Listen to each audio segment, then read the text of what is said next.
လုံးပဲမင်္ဂလာပါအားလုံးဒီနေ့မှာပြန်တွေ့ရလို့အထူးဝမ်းသာပါတယ်ဘုရားရှင်သိကောင်းမြတ်တယ်ဟာလေလုယာကျွန်တော်နဲ့တူဝန်ခံရအောင်ဘုရားရှင်ကောင်းမြတ်ပါတယ်ကျွန်တော်အပေါ်မှာကျွန်တော်မိသားစုများအပေါ်မှာကျွန်တော်လုပ်ငန်းများအပေါ်မှာလို့เนาะကျွန်တော်နဲ့အတူတူဝန်ခံရအောင်အားလုံးပဲဘုရားရှင်ကောင်းမြတ်ပါတယ်ကျွန်တော်အပေါ်မှာကျွန်တော်မိသားစုများအပေါ်မှာကျွန်တော်ရဲ့လုပ်ငန်းများအပေါ်မှာဘုရားရှင်ကောင်းမြတ်ပါတယ်ကျွန်တော်အပေါ်မှာကျွန်တော်မိသားစုပေါ်မှာကျွန်တော်ရဲ့လုပ်ငန်းများအပေါ်မှာဘုရားရှင်ကောင်းမြတ်ပါတယ်ကျွန်တော်အပေါ်မှာကျွန်တော်ရဲ့မိသားစုပေါ်မှာကျွန်တော်ရဲ့လုပ်ငန်းများအပေါ်မှာလက်ခုပ်တီးပြီးရှိတဲ့နေရာကနေပြီးတော့ဘုရားရှင်ကိုချီးမွမ်းရအောင်ဟာလေလုယာဟာလေလုယာဘုရားရှင်သိကောင်းမြတ်တယ်ဘုရားရှင်သိကောင်းမြတ်တယ်เนาะအားလုံးလည်းဒီတစ်ပတ်မှာပြန်ဆုံရလို့အထူးဝမ်းသာပါတယ်ကျွန်တော်တို့အားလုံးတငယ်ချင်းမိတ်ဆွေညီကိုမောင်နှမတွေကိုလည်းနှုတ်ကပတ်တော်ခံယူဖို့နားထောင်ဖို့အတွက်ပြန်လည်ဝေမျှပေးဖို့အတွက်ရောက်တိုင်းကိုဖိတ်ခေါ်ခြင်းပါတယ်ကြိုးဆိုခြင်းပါတယ်တငယ်ချင်းတွေကိုလည်းမျှဝေပေးရအောင်လို့အားလုံးဖိတ်ခေါ်ပါတယ်အားလုံးပဲကျွန်တော်တို့ဒီနေ့ကျွန်တော်ဝေငှားမယ်နှုတ်ကပတ်တော်ရဲ့ခေါင်းစဉ်ကတော့ Antichrist လို့အမည်ရပါတယ် Antichrist လို့အမည်ရတယ်နောက်ထပ်ခေါင်းစဉ်လေးတစ်မျိုးပေါ့နော်ဒီနေ့ပြောသွားမယ်အကြောင်းအရာလေးကတော့ဘာလဲဆိုလို့ရှိရင် Antichrist ဘလို့ပေါ်လာပြီးဘလို့အဆုံးသတ်သွားမလဲဟုတ်ပြီနော် Antichrist ဘလို့ပေါ်လာပြီးတော့ဘလို့အဆုံးသတ်သွားမလဲဆိုတော့ခေါင်းစဉ်အမည်ရပါတယ်ဒီအကြောင်းအရာလေးကိုကျွန်တော်တို့ဒီနေ့မှာလေ့လာသွားဖို့ဖြစ်ပါတယ်ကျွန်တော်စုပေါင်း Antichrist နဲ့ပတ်သက်ပြီးတော့ကျွန်တော်လေ့လာစရာเนาะကျွန်တော်စက်ရင်းပြုစုထားတဲ့အရာလေးအချင်းချုံပေါ့အကျယ်တဝက်တော့မဟုတ်ဘူးအချင်းချုံဘယ်လောက်ရှိလဲဆိုရင်စုပေါင်းအချက်16ချက်ရှိတယ်เนาะ Antichrist နဲ့ပတ်သက်ပြီးတော့ကျွန်တော်သိထားစရာအချက်ဘယ်လောက်ရှိလဲဆိုလို့ရှိရင်16ချက်ရှိပါတယ်ဒီ16ချက်ကိုဒီနေ့အကုန်ကျွန်တော်ပြောသွားဖို့ဖြစ်တယ်ဒါကြောင့်16ချက်စလုံးမလွတ်သွားဖို့အတွက်တည်တည်ချာချာလေးစနစ်တကျနဲ့အစင်လိုက်တိုင်းအားလုံးစာအုပ်နဲ့တေချာရေးမှတ်ပြီးတော့ပါဝင်ရအောင်ကျမ်းစာကိုလေ့လာရအောင်လို့အားလုံးအားပေးခြင်းတယ်ဒီလို Facebook ကိုနားထောင်တဲ့အခါမှာတစ်ဖြတ်နှစ်ဖြတ်ကလေးဝင်ပြီးတော့နားထောင်လိုက်တာလေးပဲမဖြစ်စေချင်ဘူးဘာလို့လဲဆိုတော့ဒီလိုအရာတွေကိုလေ့လာတဲ့အခါမှာကျွန်တော်တို့ဓာတ်တွေနဲ့ပတ်သက်ပြီးလေ့လာတဲ့အခါမှာအချိန်အများကြီးပေးခဲ့ရတယ်နာရီတွေအများကြီးပေးခဲ့ရတယ်ဘာလို့လဲဆိုတော့ဗျာဒိတ်ကျမ်းဆိုတာဟာနားလည်ဖို့သိခက်တယ်အထူးသဖြင့် तू ဟာအရှိရောက်လိုက်အနောက်ရောက်လိုက်အရှိရောက်လိုက်အနောက်ရောက်လိုက်နဲ့သူအစင်လိုက်တိုင်းဇလန်းကိုအစင်လိုက်တိုင်းရေးထားတဲ့စာအုပ်မဟုတ်ဘူးဗျာဒီကျမ်းကတခါတလေကောင်းကင်ဘုံအကြောင်းရေးထားတာရှိတယ်အဲကောင်းကင်ဘုံကနေကိုမြေကြီးအကြောင်းပြန်ပေါ်လာတာရှိတယ်တခါလေဘေးတိုင်9နှစ်ရဲ့အဆုံးမှာဖြစ်လောက်မဲ့ဟာကြီးကိုလည်းအလေတော်လောက်မှာကောက်ရေးထားတာရှိတယ်တခါလေကျရင်ကျွန်တော်တို့ကဒီတိုင်းပဲကျမ်းစာကြီးပဲဖတ်သွားမယ်ဆိုရင်ဗျာဒီကျမ်းတွေကဇလန်းတွေဟာရှုပ်ထွေးမှုတိတ်များလွန်းတယ်ပိုဆိုးတာတခုကသင်္ကေတတွေနဲ့စကားပြောထားတဲ့အတွက်ပိုရှုပ်ထွေးတယ်ဒါပေမဲ့ဒီအရာကိုလေ့လာထားပြီးတဲ့သူအများကြီးစာအုပ်တွေအများကြီးဖတ်ပြီးတော့တေးတေးချာချာ study ပြန်လုပ်ထားပြီးသားသူကသင်တို့ပြန်ဝေငှတဲ့အခါမှာကျွန်တော်တို့အလွယ်လေးနဲ့မှတ်လို့ရတယ်။ဒါကြောင့်ကျွန်တော်ဒါကိုလေ့လာတဲ့အခါမှာနိုင်ပေါင်းများစွာအချိန်ပေါင်းများစွာဖတ်ရတဲ့စာအုပ်တွေ Bible reference တွေလူတွေအမျိုးမျိုးအမြင်တွေပြည့်စုံသွားတဲ့ prophecy တွေမပြည့်စုံသေးတဲ့ prophecy တွေအမျိုးမျိုးကိုအချိန်ပေးပြီးလေ့လာထားတာဖြစ်တဲ့အတွက်တပည့်ကြီးနဲ့အဲမှာလည်းအဖြေတစ်ခုတည်းမပေါ်ပါဘူးဒါတွေကိုအချိန်အများကြီးပေးပြီးလေ့လာထားတာဖြစ်တဲ့အတွက်နှုတ်ကပတ်တော်နားထောင်တဲ့ညီကိုမောင်နှမတွေကတော့ဒီအရာကိုပြန်လေ့လာတဲ့အချိန်မှာတေချာအချိန်ပေးစေချင်တယ်တေချာလေးခံယူပါတေချာလေး notes မှတ်ပါတေချာလေးရေးထားပါလို့เนาะကိုယ်တိုင်လည်းသူများတွေကိုပြန်လည်ပြီးတော့ဝေမျှလို့ရတယ်ကိုယ်တိုင်လည်းဒီနှုတ်ကပတ်တော်ကိုသိခြင်းအဖြစ်အသက်တာကိုပြင်ဆင်ဖို့လည်းပိုဖြစ်လာမယ်เนาะဒါကြောင့်ကျွန်တော်တို့အားလုံးပဲနှုတ်စာအုပ်လေးတွေနဲ့တေချာအစအဆုံးပါဝင်ရအောင်လို့အားလုံးကိုဖိတ်ခေါ်ခြင်းနဲ့အစအဆုံးဆိုတဲ့အခါမှာအစပါတဲ့အလယ်လောက်မှထွက်သွားတယ်အဆုံးကန်ဒီပြန်ရောက်လာတယ်အဲ့ဒီအစအဆုံးပြောချင်တာမဟုတ်ဘူးအစအဆုံးဆိုတဲ့အခါမှာကျွန်တော်တို့ဒီတောက်လျှောက်တရားဟောခြင်းအဆုံးထိတေချာလေးနားထောင်ရအောင်တခါမှကျွန်တော်တို့တဝက်တစ်ပြက်နားထောင်ပြီးတော့ကိုထင်တာတွေကိုကိုရှောက်ပြောလာတတ်တယ်တဝက်တစ်ပြက်ပဲနားမထောင်ပါနဲ့တခါလေကျရင်အစမှာဘာပြောလိုက်လဲကိုမကြောက်အဆုံးထိဘာပြောမလဲဆိုတာလဲကိုနားမထောင်တဝက်တစ်ပြက်ရက်နဲ့ပဲကိုထင်ရာတွေကိုခံယူသွားတာမျိုးလဲအဆင်မပြေပါဘူးအဲကြောင့်ကျမ်းစာနားထောင်တဲ့အခါတေချာအစအဆုံးပြန်နားထောင်ဖို့လိုတယ်ဆိုတာအရောက်တိုင်းကိုပြောပြချင်ပါတယ်အားလုံးကိုဖျားရှင်ကောင်းကြီးပေးပါစေကျွန်တော်အနည်းငယ်လောက်ကြီးညာချင်တာလေးရှိတယ်ဒီအရာကတော့ဘာလဲဆိုရင်ဒီလာမယ့်အပတ်အင်္ဂါနေ့ညနိုဝင်ဘာလဘယ်နေ့ကြာမလဲဆို10ရက်နေ့လောက်ဖြစ်မယ်နော်ဒီဇင်ဘာ9ဖြစ်တဲ့အတွက်အင်္ဂါနေ့ညဒီဇင်ဘာလ10ရက်နေ့ညမှာဒီဇင်ဘာ10ရက်နေ့ညမှာ DUMC အသင်းတော်ကနေကျွန်တော်ပြုလုပ်တဲ့ DUMC အသင်းတော်ကနေပြီးတော့အင်္ဂါနေ့ညအစီအစဉ်မှာကျွန်တော်တို့ revival service ရှိပါတယ်နိုးထမှုအစီအစဉ်ဒီနိုးထမှုအစီအစဉ်မှာလည်းအရောက်တိုင်းပါဝင်ရအောင်လို့အားလုံးကိုဒီနေ့မှာနှုတ်ကပတ်တော်သင်ကြားလေ့လာကြတဲ့ညီကောင်မောင်တို့တယောက်ချင်းစီတိုင်းကိုခေါ်ဖိတ်ခြင်းနဲ့ဒီဇင်ဘာလ10ရက်နေ့ည7:00 နာရီမလေးရှားအချိန်7:00 နာရီ မလေးရှားအချိန်10:00 နာရီခွဲနဲ့မြန်မာအချိန်9:00 နာရီမှာဒီနိုးထမှုအစီအစဉ်ကိုပြုလုပ်မှာဖြစ်ပါတယ်အဲ့ဒီနေ့မှာကျွန်တော်နှုတ်ကပတ်တော်ဝင်ငှမယ်အဲ့ဒီဝင်ငှတဲ့နေ့မှာလည်းနမိတ်လက္ခဏာနဲ့ပတ်သက်တဲ့ဆုတောင်းပေးခြင်းတွေကိုကျွန်တော်တို့လုပ်သွားမှာဖြစ်ပါတယ်အနာရောဂါငြိမ်းခြင်းတကယ်လို့များအနာရောဂါငြိမ်းခြင်းကိုလိုအပ်နေတဲ့ညီကောင်မောင်နှမတွေရှိရင်ပါဝင်ဖို့အတွက်အထူးပဲဖိတ်ခေါ်ပါတယ် Zoom ကနေပြုလုပ်သွားမှာပါဒါကြောင့် Zoom မှာပါဝင်ဖို့ရန်အတွက်ကျွန်တော်တို့လူအယောက်1000စာတော့ပြင်ဆင်ထားပါတယ်တကယ်လို့များဒီအယောက်1000ထက်เนาะလူကြော်သွားခဲ့ရင်တော့လည်း Facebook ကနေပြီးတော့လည်းဆက်ပြီးတော့ကြည့်လို့ရပါတယ် Facebook live stream ကနေလည်းဆက်ပြီးပြသွားပေးမှာဖြစ်ပါတယ်ဒါပေမဲ့ miracle ဆုတောင်းနေနဲ့တက်တည်ခံချက်တွေကတော့ကျွန်တော် Zoom မှာရှိတဲ့သူတွေအတွက်တော့ပို့ပြီးတော့အနီးကပ်ကျွန်တော်တို့အမှုဆောင်ပေးလို့ရပါတယ်ဆုတောင်းပေးတာတွေ prophet ပြုတာတွေအနာငိမ့်ဆုတောင်းတာတွေနမိတ်လက္ခဏာနဲ့ပတ်သက်ပြီးဆုတောင်းပေးတာတွေကတော့ Zoom မှာတော့ပို့ပြီးတော့ထိထိရောက်ရောက်နဲ့ဆုတောင်းပေးလို့ရတယ်တကယ်လို့နော် Zoom မှာအဆင်ပြေတယ်ဆိုရင်တော့ Zoom meeting ကနေပြီးတော့အတူလာပြီးတော့ပါဝင်ဖို့အတွက်ရောက်တိုင်းအင်္ဂါနေ့ညမလေးရှားအချိန်7:00 နာရီ10:00 နာရီခွဲနဲ့မြန်မာအချိန်9:00 နာရီချိန်မှာပါဝင်ဖို့အတွက်တယောက်ချင်းစီတိုင်းကိုပါဝင်ပါလို့အားလုံးဖိတ်ခေါ်ပါတယ်ဒီကာလဟာတန်ရှင်းသောဝိညာဉ်တော်ရဲ့မီးကိုကျွန်တော်တို့ကူးစက်မှုခံယူဖို့အတွက်လိုအပ်တဲ့ကာလဖြစ်တယ်နောက်ဆုံးသောကာလမှာဝိညာဉ်တော်နဲ့ပြည့်ဝဖို့လိုအပ်တယ်နော်ဒါကြောင့်အရောက်တိုင်းပဲပါဝင်ရအောင်လို့အားလုံးဖိတ်ခေါ်ပါတယ်ဟာလေလုယာဟာလေလုယာကျွန်တော်တို့အားလုံးနှုတ်ကပတ်တော်ကိုကျွန်တော်သွားရအောင်နော်နံပါတ်1ကတော့ဗာလဲဆိုစီ16ချက်မှာ Antichrist ဘလို့ပေါ်လာပြီးဘလို့အဆုံးသတ်သွားမလဲ Antichrist ရဲ့အကြောင်းအဲ့ Antichrist ကဘလို့ပေါ်လာမှာလဲပြီးရင်ဘလို့မျိုးသူအဆုံးသတ်သွားမလဲဒီ16ချက်မှာနံပါတ်1ဒီရေစကြည်လ38စစ်ပွဲအပြီး Israel နဲ့ Islam နိုင်ငံများ Peace Treaty စာချုပ်ချုပ်ပြီးနောက်မှာပေါ်လာမယ်ဟုတ်ပြီနော်တခြားမှတ်ထားမယ်ရေစကြည်လ38စစ်ပွဲအပြီး Israel နဲ့ Islam နိုင်ငံတွေ Middle East မှာရှိတဲ့ Islamic နိုင်ငံတွေနဲ့ Israel နဲ့ဘာဖြစ်မလဲဆိုတော့ရေစကြည်လ38စစ်ပွဲအပြီးမှာ Peace Treaty တွေယူလာလိမ့်မယ်အဲ့အထဲမှာ Iran တို့ Iraq တို့အဲ့ထဲမှာရှိတဲ့ Middle East ကနိုင်ငံတွေတော်တော်ပါလိမ့်မယ်ဘာကြောင့်လဲဆိုလို့ရှိရင်ရေစကြည်လ38စစ်ပွဲကိုကျွန်တော်တို့ကြည့်လိုက်တဲ့အခါမှာပေရတိပြည်သားဆိုတာ Iran ပါတယ်ပြီးတဲ့အခါမှာနောက်ထပ်နိုင်ငံတွေကိုကြည့်တဲ့အခါမှာကုရှပြည်သားဆိုတာ Ethiopia ပါတယ်လိဗုပြည်သားဆိုတာဟာလစ်ဗျားနိုင်ငံရေစကြည်လ38အငယ်4-5လောက်မှာရေးထားတယ်အဲ့ဒီစစ်ပွဲမှာကြည့်ရင်နိုင်ငံတွေတော်တော်များများဟာ Middle East လဲပြောလို့ရတယ်လို့ Middle East မှာရှိတဲ့ Islam နိုင်ငံတွေ Israel နဲ့ဘာရှိလဲဆိုလို့ရှိရင်ရေစကြည်လ38က prophet ပြုချက်အရာ Islamic coalition လို့ခေါ်မှာပေါ့နော်ညွန့်ပေါင်းအဖွဲ့ပေါ့သူတို့ပေါင်းပြီးတော့ Israel ကိုဆက်လာတိုက်လိမ့်မယ်အခုလက်ရှိမှာတော့ UAE တို့ Bahrain တို့ကတော့ Israel နဲ့ငြိမ်းချမ်းရေးယူလိုက်ပြီဒါပေမဲ့တချို့နိုင်ငံတွေမယူသေးဘူးဒါပေမဲ့ရေစကြည်လ38စစ်ပွဲပြီးတဲ့နောက်မှာအဲ့မှာတော်တော်များများဟာ Israel နဲ့ Peace Treaty ယူလိုက်တဲ့ကာလကစပြီးတော့ Antichrist ရဲ့ Empire Antichrist ပေါ်ထွန်းခြင်းဟာအဲ့ကနေစပါလိမ့်မယ်အဲ့ဒီကနေစလိမ့်မယ်ဘာကြောင့်လဲဆိုလို့ရှိရင် Antichrist ဒီကျွန်တော်တို့ကျမ်းစာရဲ့ prophecy အရာ Middle East ထဲကလာမသလို Middle East နိုင်ငံတွေတနိုင်ငံငယ်တွေကနေပေါ်လာမယ်ခဏနေကြရင်လည်းအသေးစိတ်ကျွန်တော်နည်းနည်းလေးရှင်းပြမယ်သူဒီ Israel နဲ့ရေစကြည်လ38နဲ့ရေစကြည်လ39စစ်ပွဲပြီးသွားတဲ့နောက်မှာဘာဖြစ်လဲဆိုတော့အဲ့ဒီစစ်ပွဲပြီးတဲ့အချိန်မှာဘာဖြစ်တယ်ပြောလဲဆိုတော့ကျမ်းစာကအားလုံးအတူတူဖတ်မယ်ရေစကြည်လ39အားလုံးအတူတူလှန်ပြီပါရေစကြည်လ39အခန်းငယ်ကိုကြည့်အောင်ရေစကြည်လ39အငယ်9မှာဣသရေလမျိုးတို့၌နေသောသူတို့သည်ထွက်သွား၍စစ်တိုက်လက်နက်ဒိုင်းလွှားလေးမြားဒုတ်လှံများကို9နှစ်ပတ်လုံးမီးရှို့ကြ၏မီးရှို့ကြလိမ့်မည်တဲ့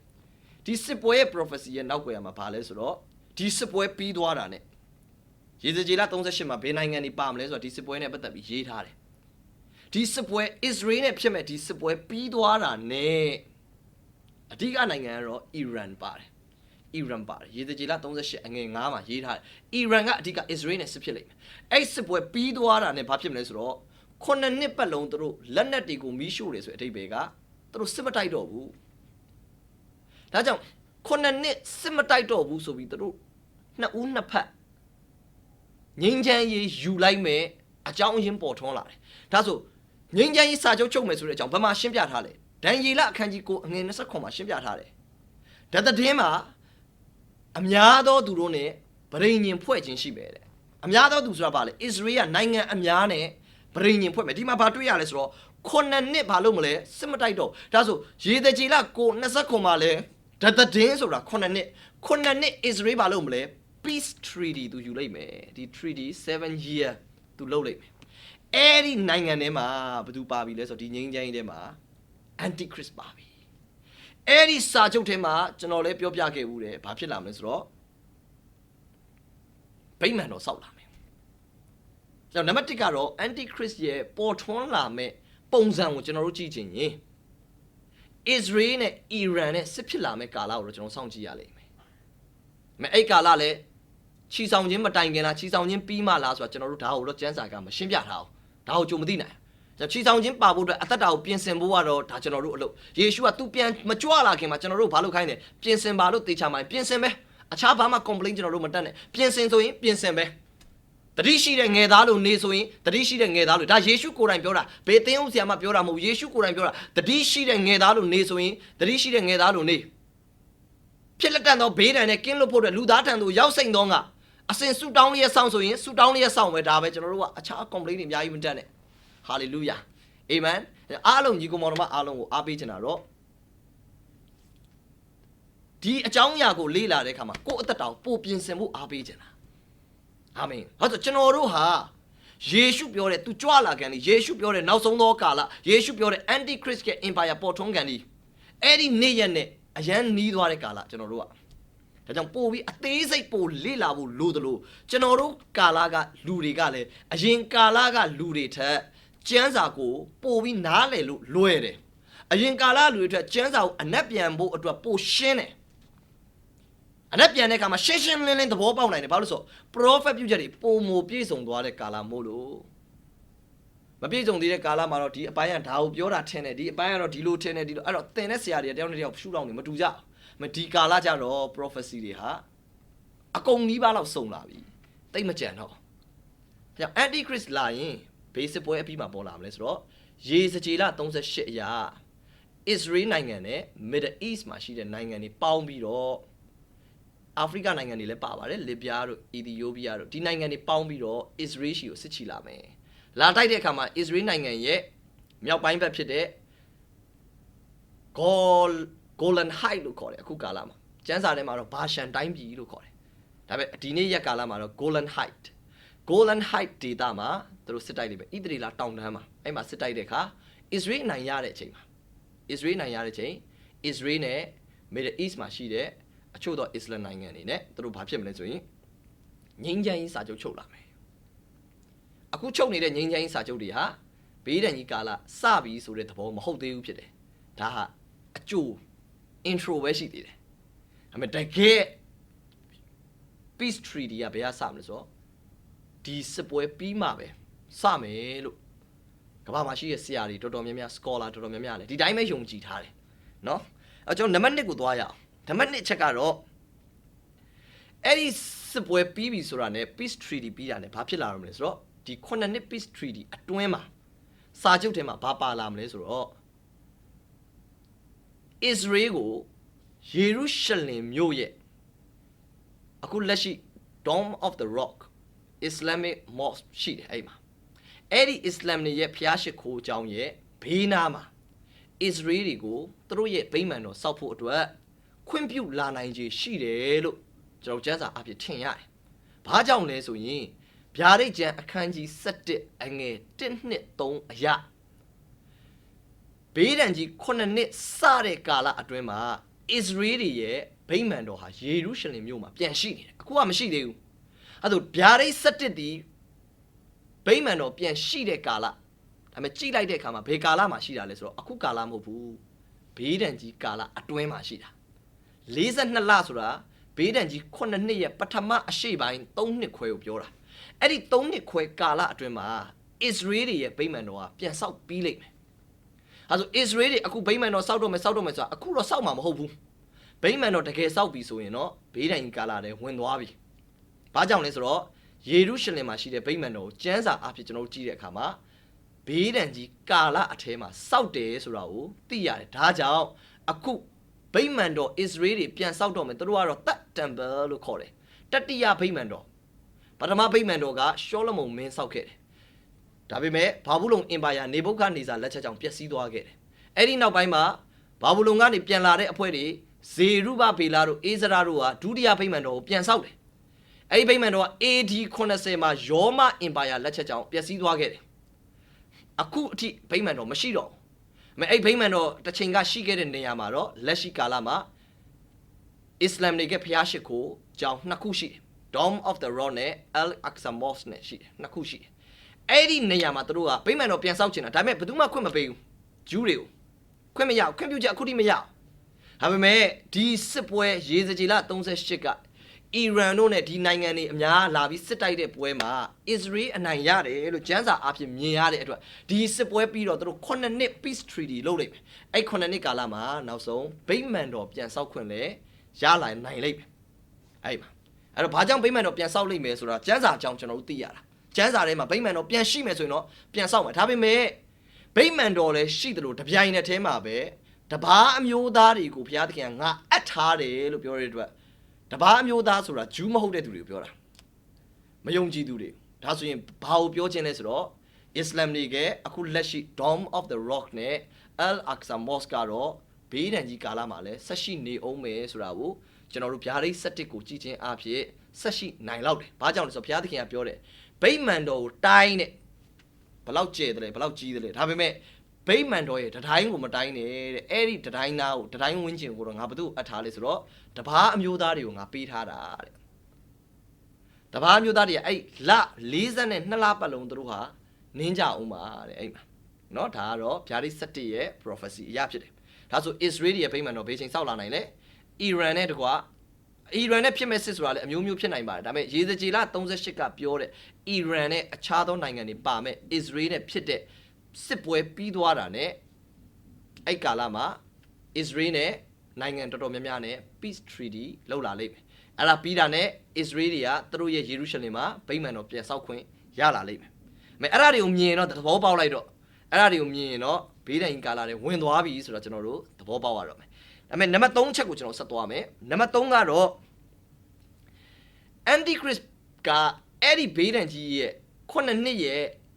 ပထမအပိုင်း3နှစ်ခွဲမှာဘေးဒဏ်ကြီးက2ပိုင်းရှိတယ်ပထမအပိုင်း3နှစ်ခွဲနဲ့ဒုတိယအပိုင်း3နှစ်ခွဲပထမအပိုင်း3နှစ်ခွဲသည် Peace Treaty အစ Antichrist ဘယ်သူလဲဆိုတာမသိရအောင်အဲ့ဒီမှာ Antichrist နောက်ကိုနိုင်ငံ10နိုင်ငံလိုက်လိုက်မယ်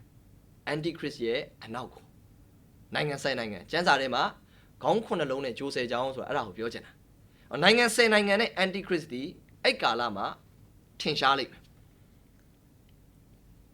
အဲ့နိုင်ငံတွေထဲမှာဘယ်နိုင်ငံတွေပါနိုင်လဲဆိုရင် Egypt ပါနိုင်တယ် Libya ပါနိုင်တယ် Ethiopia ပါနိုင်တယ်ဘာကြောင့်လဲဆိုတော့ဒံယေလ17ကြောင့်ဒံယေလ17အဆုံးပိုင်းအရောက်ဘာတွေ့ရလဲဆိုတော့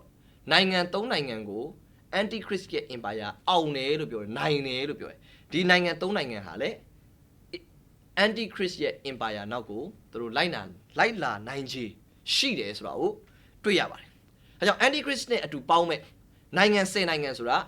ဥရောပမှာရှိတဲ့ Europe 10နိုင်ငံကိုပြောခြင်းလည်းမဟုတ်ပါဘူး။ Europe Union လို့တစ်ချိန်က scholar တော်တော်များများကထင်မှတ်ခဲ့ကြတယ်။ဒါပေမဲ့ prophecy တွေကိုစောင့်ကြည့်ရင်ဒီနေ့ရက်ကာလရောက်တဲ့ခါမှာ Europe Union မဟုတ်နိုင်တော့ဘူးဆိုတာကိုတော်တော်များများကပြန်ပြီးတော့ရှင်းပြလာကြတယ်။ဒါကြောင့်ဥရောပနိုင်ငံတွေကိုပြောခြင်းမဟုတ်ပါဘူး။ဒီနိုင်ငံ10နိုင်ငံဒီတစ်ချိန်လုံးက prophecy တွေကိုဟောပြတဲ့ဆရာတွေအရာတော့အဲ့လိုထင်ခဲ့ကြတယ်။အမေအခုအချိန်တွေရတော့ဒီ10နိုင်ငံမဟုတ်နိုင်ဘူးဆိုတာကိုကျွန်တော်တို့သိရတယ်။ဒါသည် Middle East မှာရှိတဲ့နိုင်ငံတော်တော်များများတကယ် Antichrist နဲ့ခံယူချက်တူတဲ့သူတွေတော်တော်များများဟာသူတို့ရဲ့ညွန့်ပေါင်းအဖွဲ့ဖြစ်လောက်တယ်လို့ကျွန်တော်တို့ယုံကြည်ရတယ်။အဲ့နိုင်ငံ10နိုင်ငံထဲမှာ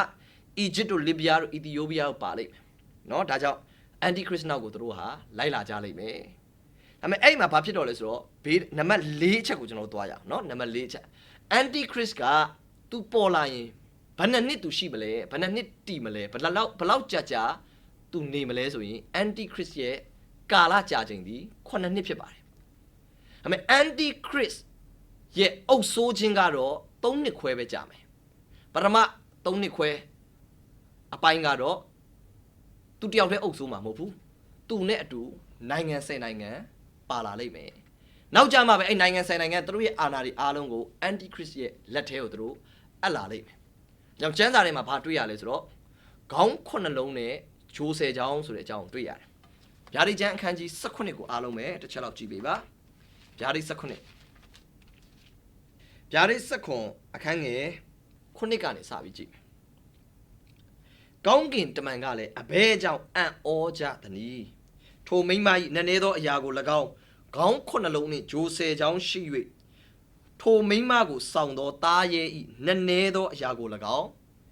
ငါပြောမည်ယခုမြင်သောသားရဲသည်ဖြစ်ဖူးပြီဖြစ်ဆဲမရှိအနက်ဆုံးသောတွင်းထဲကတက်၍ဖြက်စီးခြင်းသို့ရောက်လိမ့်မည်ကဘာဦးကပင်အသက်စာဆောင်၌စရင်မဝင်သောမြေကြီးသားတို့သည်ဖြစ်ဖူး၍ဖြစ်ဆဲမရှိဖြစ်လက်တန်သောသားရဲကိုမြင်ကြသောအခါအံ့ဩကြလိမ့်မည်ဤအရာ၌ပညာနှင့်ပြည့်စုံသောဉာဏ်ရှိ၏ခေါင်း9လုံးကမိန်းမထိုင်သောတောင်9လုံးဖြစ်၏ရှင်ဘရင်9ပါးလည်းဖြစ်၏9ပါးကြပြီတပါးရှိသေးတပါးဖြစ်လေဦးမည်ဖြစ်သောအခါတခဏသာတည်လိမ့်မည်ဖြစ်ဖူး၍ဖြစ်ဆဲမရှိသောသားရဲသည်10ပါးမြောက်သောရှင်ဘရင်ဖြစ်၏9ပါးအဝင်လည်းဖြစ်၏ဖြက်စီးခြင်းသို့ရောက်လိမ့်မည်ဒီအထိပဲအရင်ကြည့်အောင်ဒီမှာဗာတွေ့ရလဲဆိုတော့အမျိုးသမီးတစ်ယောက်ကဘာလုပ်ထားလဲဆိုတော့သားရဲတစ်ကောင်ပေါ်မှာထိုင်နေတယ်အဲ့သားရဲရဲ့ခေါင်းမှာခေါင်းဘယ်နှလုံးရှိလဲဆိုတော့ခေါင်း9လုံးရှိတယ်အဲ့ဒီခေါင်း9လုံးနဲ့ဂျိုး10ချောင်းရှိတဲ့သားရဲဆိုတဲ့သားရိုင်းပေါ့နော်တကယ်ကိုသားရဲတိရစ္ဆာန်အရိုင်းကြီးအဲ့ဒီ beast ကအပေါ်မှာဘယ်သူထိုင်နေလဲဆိုတော့အမျိုးသမီးတစ်ယောက်ထိုင်နေတယ်အဲ့ဒီအမျိုးသမီးထိုင်နေတဲ့သားရဲကခေါင်း9လုံးရှိတယ်တဲ့အဲ့ဒီခေါင်း9လုံးဆိုတာတောင်9လုံးဖြစ်တယ်တဲ့အဲ့တောင်9လုံးကဘာကိုပုံဆောင်လဲဆိုတော့တဲ့အုပ်ဆိုးခြင်းမင်းအာနာရှင်ဘရင်9ပါးကိုပုံဆောင်တယ်ရှင်ဘရင်9ပါးဒါကြောင့်ဒီခေါင်း9လုံးဒီဘာကိုပုံဆောင်လဲဆိုလို့ရှိရင်ကမ္ဘာပေါ်မှာအင်အားအကြီးဆုံးနဲ့အုပ်ဆိုးခဲ့တဲ့ empire ကြီး9ခုကိုပုံဆောင်ပါတယ်ပထမ empire ကတော့ Egypt empire ဖြစ်တယ် Israel တွေဟာ Egypt ရဲ့လက်အောက်မှာတစ်ချိန်ကကြာရောက်ခဲ့တယ်ကမ္ဘာဦးကျန်းအဆုံးပိုင်းမှာကြည့်ရင်သိရတယ်ထွတ်မြောက်အခန်းကြီး1လောက်မှာတွေ့ရတယ်ဒုတိယကတော့အာရှုရိတိုင်းပြည် Israel တွေဟာဒီအာရှုရိ empire ရဲ့အောက်မှာကြာရောက်ခဲ့ဘူးတယ်တတိယကတော့ဘာဘူးလုံ empire နော်နေဗုခဒ်နေဇာလက်ထက်ဒံယေလအခန်းကြီး1မှာတွေ့ရတယ်ပြီးတဲ့အခါမှာတော့ Greek empire ဒံယေလ10မှာကြည့်ရင်တွေ့ရတယ် Greek မဟုတ်ပါဘူး Persian empire ဒံယေလ10မှာကြည့်ရင်တွေ့ရတယ် Persian empire ပြီးတဲ့အခါမှာ Greek empire ဒံယေလ10ရဲ့အဆုံးပိုင်းမှာကြည့်ရင်တွေ့ရတယ်ဟေလသဘုရင်တက်လာမယ်လို့ပြောတယ် Greek empire Greek ပြီးတဲ့အခါမှာယေရှုပေါ်ထွန်းတဲ့ကာလမှာတော့ကမ္ဘာမှာဘယ်သူအုပ်စိုးနေလဲဆိုတော့ရောမ empire အုပ်စိုးနေတယ်အဲ့နောက်ပိုင်းမှာဗျာဒိတ်ကျမ်းပေါ်လာတယ်အဲ့နောက်ပိုင်းမှာတော့ဒီမှာဘာပြောတော့လဲဆိုလို့ရှိရင်ဗျာဒိတ်ကျမ်းကိုရေးတဲ့ယောဟန်ဘာပြောလဲဆိုတော့ခေါင်း9လုံးဆိုတာတဲ့ရှင်ဘရင်9ပါးဖြစ်တယ်တဲ့အဲ့မှာသူဘာပြောလဲဆိုလို့ရှိရင်အခန်းငယ်10ကိုကျွန်တော်အားလုံးကြည့်စေချင်တယ်အခန်းငယ်10မှာရှင်ဘရင်9ပါးလည်းဖြစ်၏9ပါးကျသွားပြီတပါးရှိသေး၏တပါးဖြစ်လေအောင်ပြီဖြစ်သောအခါတခဏသာတည်လိမ့်မည်ဒီလိုသိချမှတ်ရအောင်9ပါးရှိတယ်အဲ့မှာ9ပါးဘာဖြစ်လဲကျသွားပြီတပါးကတော့လက်ရှိသေးတယ်တဲ့ဒါပေမဲ့တပါးတက်လာလိမ့်မယ်တက်လာရင်အဲ့တပါးခဏပဲတည်မယ်တဲ့အဲ့တော့ဒီ9ပါးကိုကြည့်ရအောင် Egypt Ashuri Babylon Persia Greek အဲ့ဒီ9ပါးတော့ဘာဖြစ်သွားပြီလဲဗျာဒိတ်ကျမ်းကိုယောဟန်ရေးတဲ့ကာလမှာအဲ့9ပါးမရှိတော့အဲ့ဒီ empire တွေအားလုံးကပြတ်သုံးသွားပြီကျသွားပြီဒါပေမဲ့တပါးတော့ဘာဖြစ်နေလဲတပါးရှိသေးတယ်အဲ့ဒါဘာလို့ပြောတာလဲယောမ empire ပြောတာယောမ empire အဲ့ဒီအချိန်မှာဗျာဒိတ်ကျမ်းကိုရေးတဲ့ကာလယောမ empire ကယောဟန်ကိုဘာလုပ်ထားလဲပတ်မုတ်ကျွန်းမှာဖမ်းထားတာဒါဆိုယောမ empire ရှိတယ်တပါးရှိတယ်ဆိုတာဘာလို့ပြောရလဲယောမကိုပြောတာတပါးကဘာလဲဖြစ်လေအောင်မယ်ဆိုတာ antichrist ရဲ့ empire ကိုပြောတာဖြစ်တဲ့အခါမှာ तू ဘယ်လောက်ပဲတည်မလဲခဏပဲတည်မယ်အဲ့ဒါဘာလဲဆို antichrist နဲ့အတူအုပ်စိုးမယ်နိုင်ငံ10နိုင်ငံကိုပြောတာအဲ့ဒါဘေးဒိန်ကာလိုက်ပထမအပိုင်းမှာသူတို့ပေါ်လာလိမ့်မယ်သူတို့တွေဟာညွန့်ပေါင်းဖွဲ့လိုက်လိမ့်မယ် antichrist လည်းအဲ့ထဲမှာပါမယ်ဒါပေမဲ့ဘာဖြစ်လဲဆိုတော့အဲ့ဘေးဒိန်ကြီး9နှစ်ရဲ့အစ3နှစ်ခွဲမှာ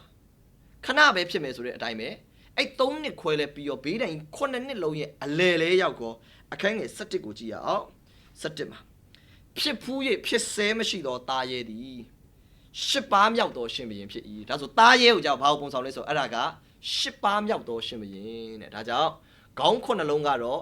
anti christ နဲ့အတူတူ9လုံးမြောက်ကတော့ anti christ နဲ့အတူတူနိုင်ငံ10နိုင်ငံညွန့်ပေါင်းအဖွဲ့ကမ္ဘာမှာပေါ်လာလိမ့်မယ်ဒါပေမဲ့ဘေးတိုင်9နှစ်ရဲ့ peace treaty ရဲ့9နှစ်ရဲ့အလဲလဲရောက်ကောဘာလို့တော့မလဲဆိုတော့ anti christ ကတစ္ဆာဖောက်မယ်ဗြိဉ္ဉ်ဖွဲ့ခြင်းကိုဖျက်လိုက်လိမ့်မယ်အဲ့ချိန်မှာ Israel တွေအပေါ်မှာလည်းတနာနှမျှတာမှုမရှိတော့အဲ့ခါမှာ anti christ က10ပါးမြောက်သောရှင်ဘုရင်သူကဘေးတိုင်ကြီး9နှစ်ရဲ့နောက်ဆုံးအပိုင်း3နှစ်ခွဲကိုသူဆက်အုပ်စိုးမယ်အဲ့ခါမှာကျွန်တော်တို့ကြည့်အောင်အခန်းငယ်17မှာပဲဖြစ်ဖူးရဖြစ်ဆဲမရှိသောသားရဲသည်10ပါးမြောက်သောရှင်ဘုရင်ဖြစ်၏9ပါးအဝင်လည်းဖြစ်၏ကြည့်9ပါးတော့ကလည်းသူပါခဲ့တယ်အဓိပ္ပာယ်ပါလဲနိုင်ငံ10နိုင်ငံနဲ့ပေါင်းပြီးတော့အုပ်စိုးခဲ့တဲ့ကာလ3နှစ်ခွဲတော့လည်းသူရှိတယ်Israel နဲ့ peace treaty လုပ်တဲ့ကာလမှာလည်းသူရှိတယ်ဒါပေမဲ့သူဟာ10ပါးမြောက်ရှင်ဘုရင်ဖြစ်လာမယ်ဆိုတော့ဘယ်သူမှမယိမ့်မိဘူး anti christ ဖြစ်လာမယ်ဆိုတော့ဘယ်သူမှမယိမ့်မိဘူးဒါကြောင့်ဒီညွန့်ပေါင်းအဖွဲ့10နိုင်ငံဒီ Middle East တွေကဖြစ်လိမ့်မယ်အဲ့ခါမှာဘာဖြစ်လဲဖျက်ဆီးခြင်းတို့ရောက်လိမ့်မည်တဲ့သူဘာဖြစ်မလဲနောက်ဆုံးတော့ဖျက်ဆီးခံရလိမ့်မယ်အဲ့တော့အခန်းငယ်7ကိုကျွန်တော်တစ်ခေါက်လောက်ကြည့်ကြတယ်ယခုမြင်သောဂျိုးဆယ်ချောင်းကမင်းအာနာဇက်ကိုမရသေးသောရှင်ဘုရင်10ပါးဖြစ်၏ရှင်ဘုရင်၏အာနာဇက်ကိုသားရဲနှင့်အတူတစ်ချက်တည်းရကြလိမ့်မည်ထိုသူတို့သည်သဘောတူ၍မိမိတို့တကိုအာနာဇက်ကိုသားရဲ၌အပ်ပေးကြလိမ့်မည်နောက်ဆုံးအဲ့ဒီနိုင်ငံ10နိုင်ငံကသူတို့ရဲ့ power တွေအားလုံးကို anti christ လက်ထဲကိုအပ်လိုက်တယ်အဲ့မှာ anti christ ကကမ္ဘာမှာဩဇာအာဏာအကြီးဆုံးဖြစ်လာမယ်အဲ့ဒါဘေးတိုင်ကြီး9နှစ်ရဲ့နောက်ဆုံးအပိုင်း3နှစ်ခွဲဖြစ်သွားပြီဒါဆိုကျွန်တော်ဒီအထိပဲတစ်ချက်လောက်ရှင်းမယ်เนาะအဲ့တော့ကျွန်တော်ဘယ်လောက်ရောက်သွားပြီလဲဆိုတော့နံပါတ်ဘယ်လောက်ရောက်ပြီလဲဆိုတော့နံပါတ်4ရောက်သွားပြီ anti christ ကဘယ်လောက်အုပ်စိုးမလဲဆိုတော့9နှစ်အုပ်စိုးမယ်เนาะနံပါတ်4ဟာ anti christ ပေါ်လာရင်9နှစ်မှာမှပထမ3နှစ်ခွဲသည်နိုင်ငံ10နိုင်ငံနဲ့အတူသူအုပ်စိုးမှာဒါပေမဲ့သူတယောက်တည်းအုပ်စိုးမှာမဟုတ်သူက9ပါးအဝင်လို့ပြောတာ哦 empire ကြီး9ခုမြောက်ဖြစ်တဲ့ anti christ ရဲ့ empire အဲ့ထဲမှာသူပါတယ်ဒါပေမဲ့10ပါးမြောက်ကြမှာ anti christ တယောက်တည်းကကမ္ဘာမှာအုပ်စိုးမှာသူကရှင်ဘုရင်10ပါးမြောက်သောရှင်ဘုရင်သည်9ပါး10နိုင်ငံအဖွဲ့ထဲမှာသူလည်းပါတယ်ဒါပေမဲ့အဲ့ထဲမှာသူကဗြိဉ္ဉ်ဖွဲ့ခြင်းကို Israel နဲ့စာချုပ်ချုပ်ထားတဲ့ဗြိဉ္ဉ်ကိုဖျက်လိုက်ပြီးတော့နောက်ဆုံး anti christ ပေါ်လာလိမ့်မယ်နိုင်ငံ10နိုင်ငံသူနဲ့ပေါင်းထားတဲ့နိုင်ငံ10နိုင်ငံလည်းသူတို့ရဲ့အာဏာစက်တွေကို anti christ ကိုပေးလိုက်လိမ့်မယ် anti christ ကကမ္ဘာမှာ power အကြီးဆုံးဖြစ်လာမယ် authority အကြီးဆုံးဖြစ်လာမယ်ကမ္ဘာကြီးတစ်ခုလုံးကိုအုပ်စိုးတဲ့ခေါင်းဆောင်ကြီးတစ်ယောက်ဖြစ်လာလိမ့်မယ်အဲ့ဒါနံပါတ်5ကိုကျွန်တော်သွားရအောင်နံပါတ်5ကတော့ဘေးဒဏ်ကြီး9နှစ်ရဲ့အလဲတွင် Israel နဲ့ချုပ်ထားသောဗြိဉ္ဉ်ကိုဖျက်ဆီးမယ်ဒါ anti christ လုံးမဲ့ပုံစံသူအခုနိုင်ငံ10နိုင်ငံနဲ့သူအတူတူရှိပြီအဲ့မဲ့ဘေးဒဏ်9နှစ်ရဲ့အလဲလောက်ရောက်တဲ့အချိန်မှာငါပဲ anti christ ဆိုတာသူပေါ်လာလိမ့်မယ်အဲ့လိုတော့မပြောဘူးပေါ့နော်ငါပဲ anti christ လို့တော့သူမပြောဘူးပေါ့ဒါပေမဲ့ကျွန်တော်ကျမ်းစာကိုကြီးတဲ့သူအနေနဲ့ကတော့ဒါ anti christ ပဲဆိုတော့အဲ့ခါကျရင်သိလာလိမ့်မယ်သူကဘာလုပ်လိုက်မလဲဆိုတော့ဒီနိုင်ငံ10နိုင်ငံတွေကတစုံတစ်ယောက်ဒီတစ္ဆာဖောက်သွားပြီးတော့နောက်ဆုံးကမ္ဘာကြီးကိုနော်ကမ္ဘာမှာတော့ဘယ်လိုခေါ်လဲဆိုတော့အဲ့ဒါ one world government နော်တကယ်ကိုကမ္ဘာကြီးတစ်ခုလုံးကိုခေါင်းဆောင်တစ်ယောက်တည်းကအုပ်စိုးတာနော်သူကအဲ့ခါကျရင်ကမ္ဘာကြီးကို control လုပ်လာမယ်ကမ္ဘာကြီးကိုသူထိန်းချုပ်လာမယ်ဘေးချိန်မှာလဲဆိုတော့ဘေးတိုင်ကြီး9နှစ်ရဲ့အလယ်မှာ Israel နဲ့ဖွဲ့ထားတဲ့ဗြိဉ္ဉ်ဖြစ်တဲ့ peace treaty ကိုသူရုပ်သိမ်းလိုက်လိမ့်မယ်ပြီးတဲ့အခါမှာတော့ Israel ပေါ်မှာသူသစ္စာဖောက်သွားလိမ့်မယ်နံပါတ်6ကိုကြည့်ရအောင်နံပါတ်6ကတော့ anti christ ကဘေးဒဏ်ကြီး9နှစ်ရဲ့နောက်ဆုံးအပိုင်း3နှစ်ခွဲမှာသူတယောက်တည်းအုပ်စိုးမဲ့ကဘာကြီးကိုကြီးစိုးမဲ့အုပ်စိုးမဲ့ anti christ ရဲ့တကယ် empire ဘေးချိန်မှာလဲဆိုတော့ဘေးဒဏ်ကြီး9နှစ်ရဲ့အလဲမှာစာတန်မြေကြီးပေါ်ကနေပြီးတော့စာတန်ကောင်းကင်ကနေမြေကြီးကျပြီးတဲ့နောက်မှာ anti christ ပေါ်လာလိမ့်မယ်ဆို anti christ ဘေးချိန်မှာ Israel နဲ့ဗြိဉ္ဉ်ဖြတ်မလဲဆိုလို့ရှိရင်စာတန်မာနကကောင်းကင်ကနေပြီးတော့ဒီမြေကြီးကိုပြုတ်ကျပြီးနောက်ပိုင်းမှာ anti christ ကသစ္စာဖြတ်သွားလိမ့်မယ်เนาะဒါကြောင့်ဗျာဒိတ်ခန်းကြီး7ကိုကြည့်ပေးပ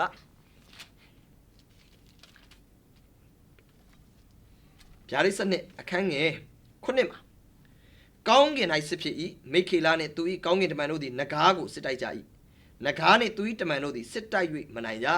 ကောင်းကင်၌လည်းသူတို့နေစရာမရှိထိုအခါဤလောကတနိုင်ငံလုံးကိုလှည့်ပြား၍မာနစာရန်အမည်ရှိသောရှေးမွေဟောင်းတည်းဟူသောနဂါးကြီးကို၎င်းသူနှင့်အတူသူ၏တမန်တို့ကို၎င်းမြေကြီးသို့ချလိုက်ကြ၏ စာရန်နဲ့အတူတူဒုတိယကောင်းကင်မှာကြီးစိုးနေတဲ့စာရန်မာနတ်နဲ့အတူတူကြီးစိုးနေတဲ့ fallen angel တွေ Apex 6 7မှာပါတဲ့အထွတ်အမြတ်အာနာဆက်လောကီမှောင်မိုက်ကိုအစိုးတရားပြုတော်မင်းမိုးကောင်းကင်၌နေသောနတ်ဆိုးတွေဒီနတ်ဆိုးတွေဟာကောင်းကင်ကနေပြီးတော့ဒီမြေကြီးကိုကျလာမယ်ဒီနတ်ဆိုးဆိုတာအနက်ဆုံးသောတွင်းထဲကနတ်ဆိုးနဲ့မတူဒီနတ်ဆိုးတွေကတော့ကောင်းကင်နတ်တွေကောင်းကင်တမန်ပြက်တွေလို့ခေါ်တယ် fallen angel တွေစာရန်ရဲ့အပေါင်းပါတွေသူ့တဲ့တမန်တွေနဲ့ Lucifer စာရန်နဲ့ကကောင်းကင်မှာမိခေလာနဲ့သူတို့စစ်ဖြစ်တယ်မိခေလာနဲ့ဘုရားသခင်ရဲ့ကောင်းကင်တမန်တွေကစာရန်နဲ့အဲ့ဒီဟွာကိုစစ်လာတိုက်တဲ့အချိန်မှာသူတို့တိုက်ပွဲလဲပြီးရောဒီတိုက်ပွဲလဲပြီးရောဘယ်သူရှုံးလဲဆိုစာရန်ရှုံးသွားတယ်ကောင်းကင်မှာစာရန်ရှုံးတဲ့အတွက်စာရန်ကကောင်းကင်ကနေပြီးတော့ဒီမြေကြီးကိုပြုတ်ကျမယ်ကောင်းကင်တမန်ပြက်တွေလည်းအကုန်ပြုတ်ကျလာမယ်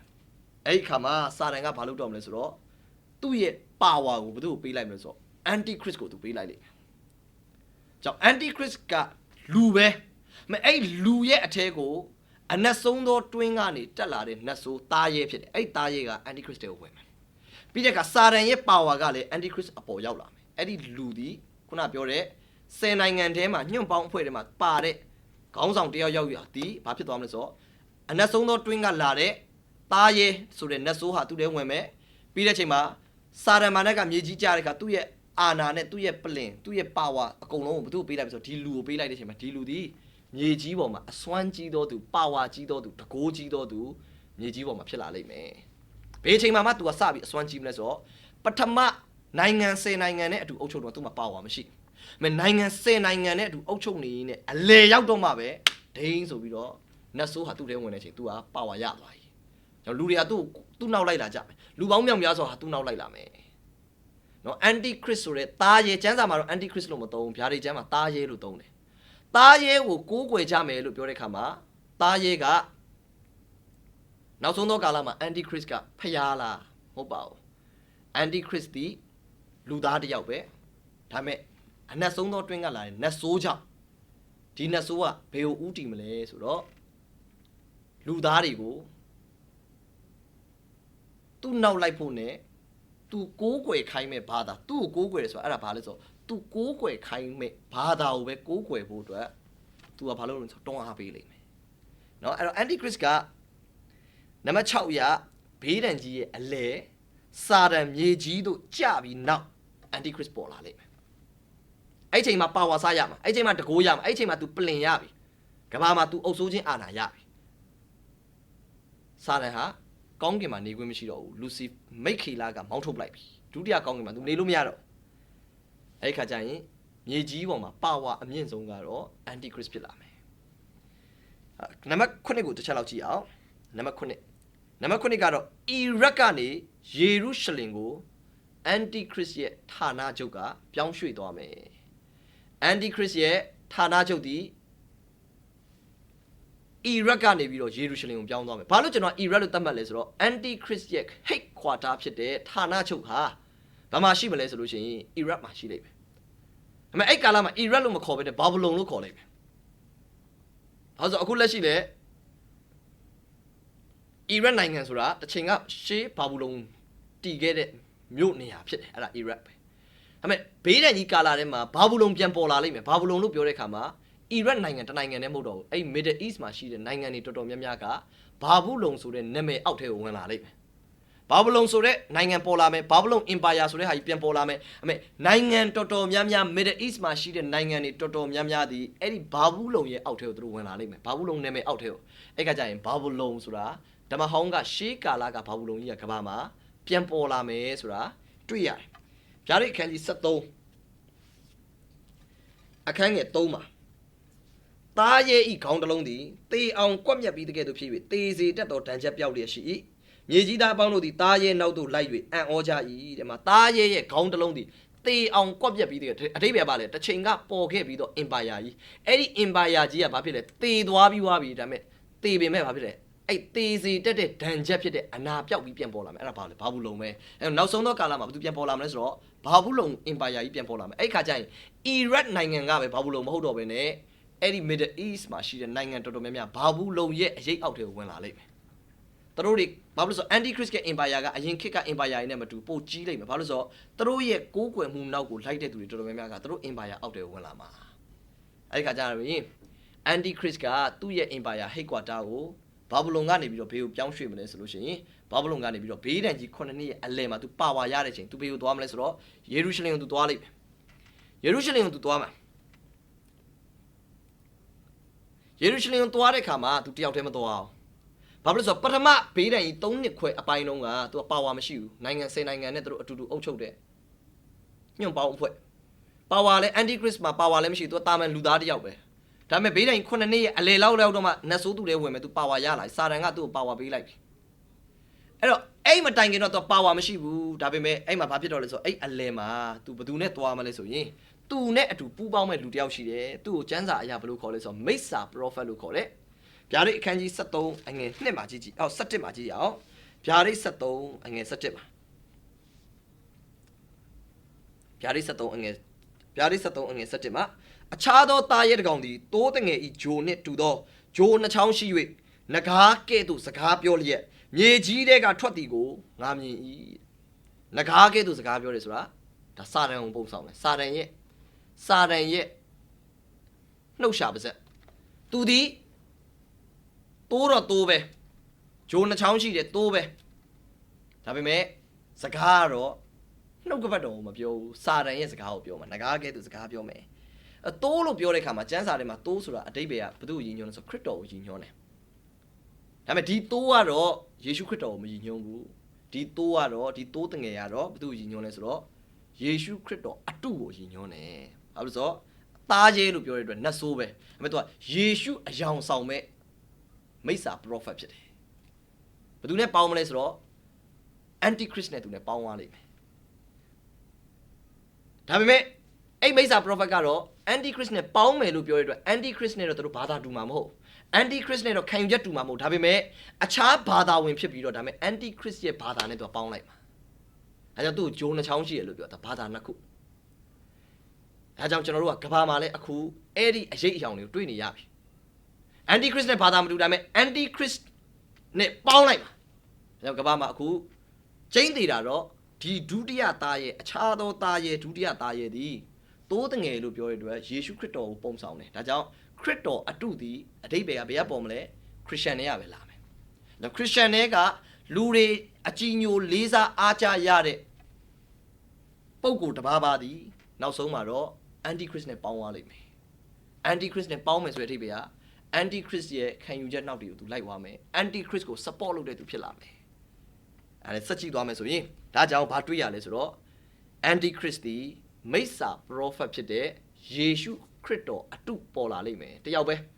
ခရစ်တော်အတုတွေအများကြီးကဘာမှာအဲ့လိုမျိုးပေါ်တာမျိုးမဟုတ်တပါးပဲပေါ်မှာအဲ့ဒီခရစ်တော်အတုဒီဗျာဒိတ်ကျမ်း73အငယ်17ကပြောတဲ့ဒုတိယသားရဲဖြစ်တယ်ပထမသားရဲကတော့ anti christ သူတို့နှစ်ယောက်ပေါင်းပြီးတော့ဘယ်ကိုရောက်လာမလဲဆိုတော့ကျမ်းစာမှာဘယ်လိုတွေ့ရလဲဆိုတော့ယေရုရှလင်ကိုသူတို့ရောက်လာလိမ့်မယ်သူတို့နှစ်ယောက်ပေါင်းပြီးတော့เนาะယေရုရှလင်ကိုရောက်လာလိမ့်မယ်အခန်းငယ်နံပါတ်9ကိုကြည့်အောင်เนาะနံပါတ်9နံပါတ်10နဲ့ပေါင်းပြီးရှင်းလိုက်မယ်ကျမ်းစာကိုတော့เนาะနံပါတ်9ကတော့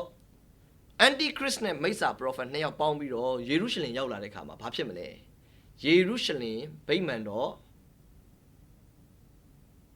ဖွင့်ပွဲကျင်းပတဲ့ကာလလောက်ဖြစ်လိမ့်မယ်လို့ယုံကြည်ရတယ်ယေရုရှလင်မှာဗိမာန်တော်သူတို့ကစောက်တာတော့မကြောက်ဒါပေမဲ့သူတို့ရဲ့ celebrate လုပ်မယ်အဲဆိုဂျားထဲမှာတော့သူတို့ရစ်ပူဇော်ခြင်းတွေကရှိနေမှာပဲ temple ရှိပြီဆိုတော့ရစ်ပူဇော်ဒါပေမဲ့သူတို့ရဲ့ dedication တကယ့်ကို temple ကိုသူတို့ dedicate လုပ်မဲ့တကယ့်ကိုကျင်းပမဲ့ပွဲကျင်းပမဲ့နေ့မှာတော့ဘယ်သူတက်လာမလဲဆိုတော့ anti christ နဲ့မိစ္ဆာ prophet ကယေရုရှလင်ကိုစစ်ချီလာမယ်เนาะဒါကြောင့်တတ်တေခံနှစ်ပါးအဲ့ဒီနေ့မှာအသက်ခံရလိမ့်မယ်ဂျူးတွေမှာ prophet ရှိတယ်ဘာလို့လဲဆိုတော့ဗျာဒိတ်ကျမ်း7အရာဂျူးတွေရဲ့ prophet နှစ်ပါးပေါ်ထွန်းလိမ့်မယ်အဲ့နှစ်ပါးကလည်းဘုရားသခင်စေလွတ်ထားတာဖြစ်တဲ့အတွက်တကိုးရှိတယ်ဒါပေမဲ့ anti christ ကလည်းစာတန်ကြီးကပါဝါရပြီးနောက်ပိုင်းမှာဒီတတ်တေခံနှစ်ပါးကိုတတ်ပလိုက်တယ်ဆိုတာဗျာဒိတ်7အရာအခန်းငယ်9အရာကျွန်တော်တို့တွေ့ရတယ်ဒါကြောင့်ဗျာဒိတ်7အငယ်9ကိုအတူတူဖတ်ကြည့်ရအောင်เนาะသူတို့ဒီတက်တေခံပြီးတော့အခါအနက်ဆုံးသောတွင်းထဲကတက်သောသားရဲသည်သူတို့ကိုစစ်တိုက်၍အောင်လိမ့်မည်အသက်ကိုတက်ပြီးမှသူတို့သခင်သည်လဝါကတိုင်းမှာအသေးခံတော်မူသောအယက်တည်းဟူသောတောတော်ဟူ၍၎င်းအဲဂုတုဟူ၍၎င်းအတွင်းအနက်အားဖြင့်ခေါ်ဝေါ်သောမြို့ကြီးဤအလယ်၌အလောင်းကောင်တို့သည်နေရရလိမ့်မည်ဒီမှာဘာတွေ့ရလဲဆိုတော့တက်တေခံနှစ်ပါးကိုဘာလို့မလဲသူတို့ဒီတက်တေခံပြီးတော့အခါတဲ့အဓိပ္ပာယ်ပါလဲဆိုတော့သူတို့နှစ်ယောက်ရဲ့တက်တေခံချက်ဘာဖြစ်မလဲ ယေရှုပြန်ကြွလာတော့မယ့်အကြောင်းကိုသူတို့ပြောမယ်အဲဆိုအေလိယနဲ့မောရှေတို့မို့အေလိယနဲ့အေနောက်နှစ်ပါးတွေကဒီနှစ်ယောက်ဖြစ်လိမ့်မယ်အေလိယမောရှေဖြစ်မယ်အေလိယနဲ့အေနောက်ဖြစ်မယ်အေလိယတော့ကျင်းသေးတယ်ဘာကြောင့်လဲဆိုတော့ထာဝရဘုရားရဲ့ကြောက်မဲ့ဖွယ်သောနေကြီးမရောက်မီ prophet အေလိယကိုပြန်လွတ်မယ်လို့ပြောတော့အေလိယတော့ပြန်ပါမှာကျင်းသေးတယ်မနောက်တစ်ယောက်ကတော့အေနောက်ဖြစ်နိုင်တယ်ဘာလို့ဆိုအေနောက်ရဲ့ prophecy ကဘာလဲထာဝရဘုရားဟာတန်ရှင်းသူတွေနဲ့အတူပြန်ကြွမယ်ဆိုတဲ့ prophecy ကိုဟောတဲ့သူဖြစ်တယ်ရှင်ယူဒဩဝါဒစာအခန်းကြီး1အငယ်14မှာရေးထားတဲ့အာဒံရဲ့80မြောက်ဖြစ်သောအေနောက်ကဘာအကြောင်းဟောလဲထာဝရဘုရားမိမိတန်ရှင်းသူအပေါင်းနဲ့ပြန်ကြွလာမယ်ဒီမြေကြီးကိုเนาะဒါကြောင့်ဒါကိုဟောထားတာဖြစ်တဲ့အတွက်အေနောက်နဲ့အေလိယပြန်ရောက်လာပြီးတော့ယေရှုဒုတိယအချိန်ကြွလာခြင်းနဲ့ပတ်သက်ပြီးသူတို့ prophet ပြုကြလိမ့်မယ်တကိုးပြမယ်နမိတ်ပြမယ်ဣသရေလပြန်တိဆောက်မယ်ဗိမာန်တော်မှာသူတို့ပါဝင်မယ်သူတို့ကူညီမယ်သူတို့ရှိမယ်အဲ့ကာလမှာအဲဆိုသူတို့ကအလုံးစုံသောအရာတို့ပြန်လဲပြုပြင်မယ်လို့ပြောတဲ့အတွက်သူတို့လာတဲ့ကာလမှာဗိမာန်တော်ပြန်ဆောက်လိမ့်မယ်အဲ့ကာလလည်းပြီးတော့ဘေးဒဏ်ကြီး9နှစ်ပထမအပိုင်း3နှစ်ခွဲရဲ့အလဲမှာဗိမာန်တော်ရဲ့ဖွင့်ပွဲနေ့ဗိမာန်တော်ရဲ့သူတို့ရဲ့တကယ်ကိုလုံးဝပွဲကျင်းပတဲ့နေ့ကြီးမှာအီရတ်ဘာဘူးလုံဘက်ကနေပြီးတော့ antichrist နဲ့မိစ္ဆာ prophet ကတော့သူတို့နဲ့အတူပေါင်းလာလိမ့်မယ်ပေါင်းပြီးဘေးကိုရောက်လာမယ်ဆိုသူတို့နှစ်ယောက်ဒီသူတို့စစ်တပ်နဲ့တကွာဘေးကိုစစ်ချီလာမယ်ဆိုတော့ယေရုရှလင်ကိုစစ်ချီလာလိမ့်မယ်အဲ့ကာလမှာဘသူအသက်ခံရမလဲဆိုတော့တတ်တိခံနှစ်ပါးဖြစ်တဲ့ဂျူးတွေရဲ့ prophet နှစ်ပါးတော့အသက်ခံရလိမ့်မယ်အဲ့ဒီစစ်ပွဲနဲ့ပတ်သက်ပြီးကျွန်တော်တစ်ချက်လောက်ကြည့်စေချင်တယ်ဗမာလဲဆိုတော့ဇာခရိနာဂတိကျမ်းအခန်းကြီး14မှာပါတယ်ဇာခရိနာဂတိကျမ်းအခန်းကြီး14အငယ်1မှာထာဝရဘုရား၏နေ့ရက်သည်ရောက်လာသောအခါသူတပါးတို့သည်သင်ဤဥစ္စာကိုလူယူ၍သင်အလယ်၌ဝေဖန်ကြလိမ့်မည်ယေရုရှလင်မြို့ကိုတိုက်စေခြင်းက၎င်းတိုက်စေခြင်းကလူမျိုးအပေါင်းတို့ကိုငါစုဝေးစေမည်မြို့ကိုတိုက်ယူပြီးနှင့်အိမ်တို့ကိုလူရဲ၍မိန်းမတို့ကိုအဓမ္မပြုကြလိမ့်မည်မြို့သားတစ်ဝက်ကိုတင်သွား၍တစ်ဝက်သာမြို့၌ကြံ့ကျွင်းလိမ့်မည်ဘာဖြစ်မလဲအန်တီခရစ်ကအဲ့ဒီယေရုရှလင်ကိုစစ်ချီလာတဲ့အချိန်မှာဘာဖြစ်တော်မလဲဆိုတော့တော်တော်များများသောမြို့သားတွေတေကြလိမ့်မယ်တဲ့နော်မြို့ကိုတိုက်ယူပြီးနှင့်အိမ်တွေကိုလူယူမယ်မိန်းမတွေအဓမ္မပြုခြင်းခံရလိမ့်မယ်အဲ့မှာမြို့သားတစ်ဝက်ကလည်းတင်သွားခံရမယ်တဝက်သာမြို့မှာကြံ့ကျွင်းလိမ့်မယ်အဲ့ဒါဘာလဲဆိုတော့အန်တီခရစ်ရဲ့ဘေးဒဏ်ကြီး9နှစ်ရဲ့အလဲမှာယေရုရှလင်ကိုစစ်ချီလာတာအာမေဂရုန်စစ်ပွဲမဟုတ်အငယ်1နဲ့2ကအာမေဂရုန်စစ်ပွဲမဟုတ်ဘူးယေရုရှလင်ကိုလာတိုက်တာဖြစ်တဲ့အတွက်အာမေဂရုန်မဟုတ်အဲဆိုအာမေဂရုန်စစ်ပွဲကြတော့ယေရုရှလင်မှာအန်တီခရစ်ကရှိပြီးသွားပြီဘေးဒဏ်ကြီး9နှစ်ရဲ့အဆုံးမှာဘေးနေရာကိုလာမှာလဲဆိုတော့ယေဇရေလဂျိုင်ဝမ်ဖြစ်တဲ့အာမေဂရုန်ဂျိုင်ဝမ်မှာစုဝေးမှာယေရုရှလင်မှာမဟုတ်အဲကြောင့်အာမေဂရုန်စစ်ပွဲနဲ့ဒီစစ်ပွဲကိုမမားစေချင်ဒီစစ်ပွဲကအန်တီခရစ်ရဲ့အင်ပါယာဒီယေရုရှလင်ကိုလာပြီးတော့လာသိမ်းသွားတဲ့စစ်ပွဲဖြစ်ပါတယ်အဲ့နောက်ပိုင်းမှာတော့ဗိမာန်တော်မှာရစ်ပူဇော်ခြင်းအမှုပပျောက်စေမယ်ဂျူးတွေဟာသူတို့ဗိမာန်တော်မှာရစ်ပူဇော်လို့မရတော့အဲ့ဒီဗိမာန်တော်မှာနောက်ဆုံးအန်တီခရစ်ကဖျားခဲ့သူနေမှာเนาะဒါလေးကိုကျွန်တော်ဆက်ပြီးတော့ကြည့်သွားရအောင်နံပါတ်10ကိုကျွန်တော်ကြည့်စေချင်တယ်နံပါတ်10เนาะနံပါတ်10လေးကိုမှတ်ပါဗိမာန်တော်မှာအန်တီခရစ်သည်ဖျားခဲ့သူထိုင်မည်သူဤရုပ်တုလည်းတည်ထားမည်เนาะအန်တီခရစ်ကအဲ့ဒီယေရုရှလင်ရဲ့ဗိမာန်တော်မှာသူဖျားခဲ့သူထိုင်မယ်သူ့ရဲ့ရုပ်တုလည်းရှိနိုင်တယ်လို့ယူဆရတယ်။ဘာကြောင့်လဲဆိုတော့ဗျာဒိတ်73မှာရှင်းပြထားတယ်။ပြီးတဲ့အခါမှာလည်းမာသဲ24အခန်းငယ်15မှာရှင်းပြထားတယ်။တန့်ရှင်းတဲ့အယက်ဌာနမှာတဲ့ဆက်စုပ်ယွန်ရှာပွေသောအရာစိုက်လျက်ရှိမယ်။အဲ့ဒါပါလေအန်တီခရစ်ဖျားကဲသို့လာထိုင်မယ်။အန်တီခရစ်ရဲ့အယုတ်ကအဲ့မှာရှိမယ်။ပြီးတော့ရစ်ပူဇော်ခြင်းအမှုပပျောက်မယ်။အဲ့ဒါပါလေဂျူးတွေရဲ့ကိုးကွယ်ခြင်းမရှိတော့အဲ့မှာဂျူးတွေရဲ့ပူဇော်ခြင်းရစ်ပူဇော်ခြင်းဟာဗိမာန်တော်မှာလုပ်လို့မရတော့ဘူး။အန်တီခရစ်ရောက်လာမယ်။နော်ဒါကြောင့်နံပါတ်10ကိုမှတ်ထားမယ်ဗိမာန်တော်မှာအန်တီခရစ်သည်ဖျားကဲသို့ထိုင်မယ်သူ့ရဲ့ရုပ်တုကိုအဲ့ဒီဗိမာန်တော်မှာသူတည်ထားလိမ့်မယ်ဒါလေးကိုကျွန်တော်ကြည့်ရအောင်နှစ်သက်အခန်းကြီး2အငယ်4နှစ်သက်အခန်းကြီး2အခန်းငယ်4မှာဖြစ်ပါတယ်တသလောနေဒုတိယဆောင်အခန်းကြီး2အငယ်4မှာထိုသူသည်ဖျားသခင်ဟူ၍၎င်းဖျားဟူ၍၎င်းခေါ်ဝေါ်သမျှသောအရာတို့ကိုရံဘတ်ပြု၍ကိုချီးမြှောက်သောအဖြစ်ဖျားသခင်ဤဗိမာန်တော်၌ဖျားသခင်ကဲ့သို့ထိုင်၍ဖျားသခင်ဖြစ်ရောင်ဆောင်လျက်ကိုပြတော်သူဖြစ်သည်ဒါကြောင့်အန်တီခရစ်ကကျင်းတည်တာတော့လေသူလာရင်ဗိမာန်တော်မှာလာထိုင်မှာဖြစ်တဲ့အတွက်ဂျူးတွေရဲ့ဗိမာန်တော်ကအန်တီခရစ်မပေါ်ခင်အရင်စောက်ပါအမေအန်တီခရစ်မပေါ်ခင်လို့ပြောတဲ့အခါမှာနှစ်မျိုးရှိတယ်တစ်မျိုးကတော့နိုင်ငံ10နိုင်ငံနဲ့ပေါ်လာလိမ့်မယ်ဒါပေမဲ့အန်တီခရစ်အနေနဲ့မထင်ရှားသေးဘူးအမေအန်တီခရစ်လို့ကျွန်တော်တို့သိသလောက်ကတော့နိုင်ငံ10နိုင်ငံနဲ့အတူ3နှစ်ခွဲပြီးမှဘေးတိုင်9နှစ်ရဲ့အလယ်မှာမှအစ္စရေးနဲ့ပြည်ညင်ဖြတ်ပြီးသူကအန်တီခရစ်အနေနဲ့ထင်ရှားမှာဒါကြောင့်ကျင်းသေးတာတော့အန်တီခရစ်အနေနဲ့ထင်ရှားခြင်းမတိုင်ခင်မှာအစ္စရေးတွေရဲ့ယေရုရှလင်မှာဗိမာန်တော်ပြန်ဆောက်ခြင်းရှိလိမ့်မယ်။အဲကြောင့်အခုလက်ရှိလည်းဗိမာန်တော်ဆောက်ဖို့အတွက်ရေးလဲပြင်ဆင်တယ်။ Temple Institute ဆိုတာရှိတယ်။ဂျူးတွေမှာအားလုံး ready ပဲသူတို့ကဆောက်ဖို့အတွက် စောက်မယ်ဆိုရင်ခဏလေးနဲ့ပြီးသွားမှာဒါပေမဲ့တို့ပါမစ်မရသေးဘူးဒါပေမဲ့အဲ့ဒီပါမစ်ကခုနကျွန်တော်ပြောတဲ့ရေစကြည်လ38ကစစ်ပွဲเนาะအစ္စလာမ်နိုင်ငံတွေရဲ့ဒီတို့ရဲ့ညွန့်ပေါင်းအဖွဲ့တွေလာပြီးတော့ဘာဖြစ်လို့ကျွန်တော်အဲ့ဒီနိုင်ငံလို့ပြောလဲဆိုတော့ကျန်းစာထဲမှာပြောတဲ့နိုင်ငံတွေအားလုံးဟာ Middle East ကတကယ်ဒီအစ္စလာမ်တွေဘာသာဝင်တွေနေတဲ့နိုင်ငံတွေဖြစ်လို့ပြောတာပါเนาะဘာဖြစ်လို့ဆိုတော့ကျွန်တော်ကြည့်လိုက် Iran ဒါကျွန်တော်အဲ့နေရာမှာဒီအစ္စလာမ်ဘာသာဝင်နိုင်ငံဖြစ်တယ်ပြီးတဲ့အခါမှာဘာတွေ့ရလဲဆိုလို့ရှိရင်လစ်ဗျာเนาะဒါတွေအားလုံးကျွန်တော်တို့အားလုံးသိပြီးသားအီသီယိုးပီးယားဒါကြောင့်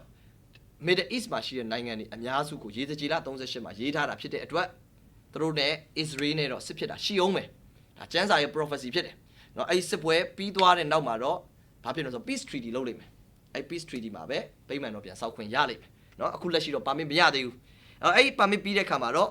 ဘာဖြစ်မလဲဆိုလို့ရှိရင်ဗိမာန်တော့စောက်ပြီးနောက်ပိုင်းမှာ anti christ ဆိုတာထင်ရှားလိမ့်မယ်ခရစ်တော်ကိုဆန့်ကျင်တော်သူเนาะအဲ့ဒီ anti christ ဒီဘာလို့တော့မလဲဆိုလို့ရှိရင်ဂျူးတွေရဲ့ဗိမာန်တော်မှာဖျားကဲသူထိုင်မယ်နံပါတ်7ကိုသွားရအောင်နံပါတ်7ကတော့ anti christ ဘာတွေဆက်လုပ်မလဲသူ့ empire ပေါ်ပြီးနောက်မှာသူဘာတွေဆက်လုပ်မလဲ anti christ ကအချိန်နဲ့ဥပဒေကိုသူပြောင်းပြစ်လိုက်မယ်เนาะအချိန်နဲ့ဥပဒေတွေကိုသူပြောင်းပြစ်လိုက်မယ်ဘာဖြစ်လို့လဲဆိုတော့ times and law အချိန်နဲ့ဥပဒေဘာကိုပြောချင်တာလဲကလန်ဒါပြောင်းသွားလိုက်မယ်ကဘာမှာသူ့ရဲ့အုပ်ဆိုးတဲ့နေ့ရက်ရောက်သွားရင်သူကိုးကွယ်တဲ့ဘာသာတော်၎င်းသူ့ရဲ့ခံယူချက်နဲ့အယူဝါဒနောက်ကိုလိုက်ရမယ်သူတတ်မှတ်တဲ့ရက်မှာပဲ worship ရှိမယ်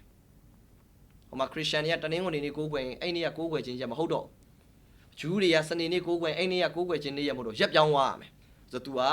law ကိုချိန်လိုက်မယ် law လို့ပြောတဲ့ခါမှာဘာကိုပြောရလဲဆိုတော့ပြည့်ညက်တရားကိုပြောင်းပါဂျူးတွေကစနေဖျားရှိခိုးမယ်မဟုတ်ဘူးခရစ်ယာန်တွေကတနင်္ဂနွေနေ့ဖျားရှိခိုးမယ် no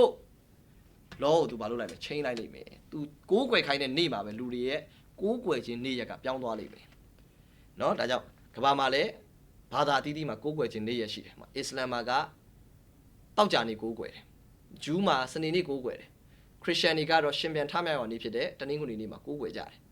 เนาะအဲ့တော့ဂျူးတွေကတော့ဥပုသ်နေ့စနေနေ့မှာကိုးကွယ်တယ်အစ္စလာမ်တွေကတော့ Friday မှာကိုးကွယ်တယ် Friday Saturday Sunday အခြားမှာလည်းအခြားသောနေ့ရက်တွေရှိလိမ့်မယ်ဒါပေမဲ့ anti christ ပေါ်လာရင်တော့ anti christ ကသူကိုးကွယ်ခိုင်းတဲ့ကိုးကွယ်ခြင်းနေ့ရက်မှာပဲကြံတဲ့သူတွေအကုန်လုံးပြောင်းပြီးတော့ကိုးကွယ်ရလိမ့်မယ်เนาะသူဘာလုပ်မလဲဆိုတော့ဥပဒေပြောင်းလိုက်မယ် law ဥပဒေလို့ပြောတဲ့ခါမှာနိုင်ငံရေးဥပဒေကိုပြောတာမဟုတ်ဘူးပြည့်ညက်တရားကိုပြောချင်တာ law ပြည့်ညက်ပြီးရင်ဘာပြောင်းမလဲဆိုတော့အချိန်ကိုပြောင်းမယ်เนาะအချိန်ဆိုတာကလန်ဒါပြောင်းသွားမယ်ဥပမာခရစ်ယာန်ရဲ့ကလန်ဒါကအခုဘယ်နှစ်ခုနှစ်ရှိပြီလဲဆိုတော့2020ရှိပြီเนาะဒီဟာ Gregorian calendar ကမ္ဘာမှာလည်းဒီ calendar ကိုသုံးကြတယ်ဂျူးတွေရဲ့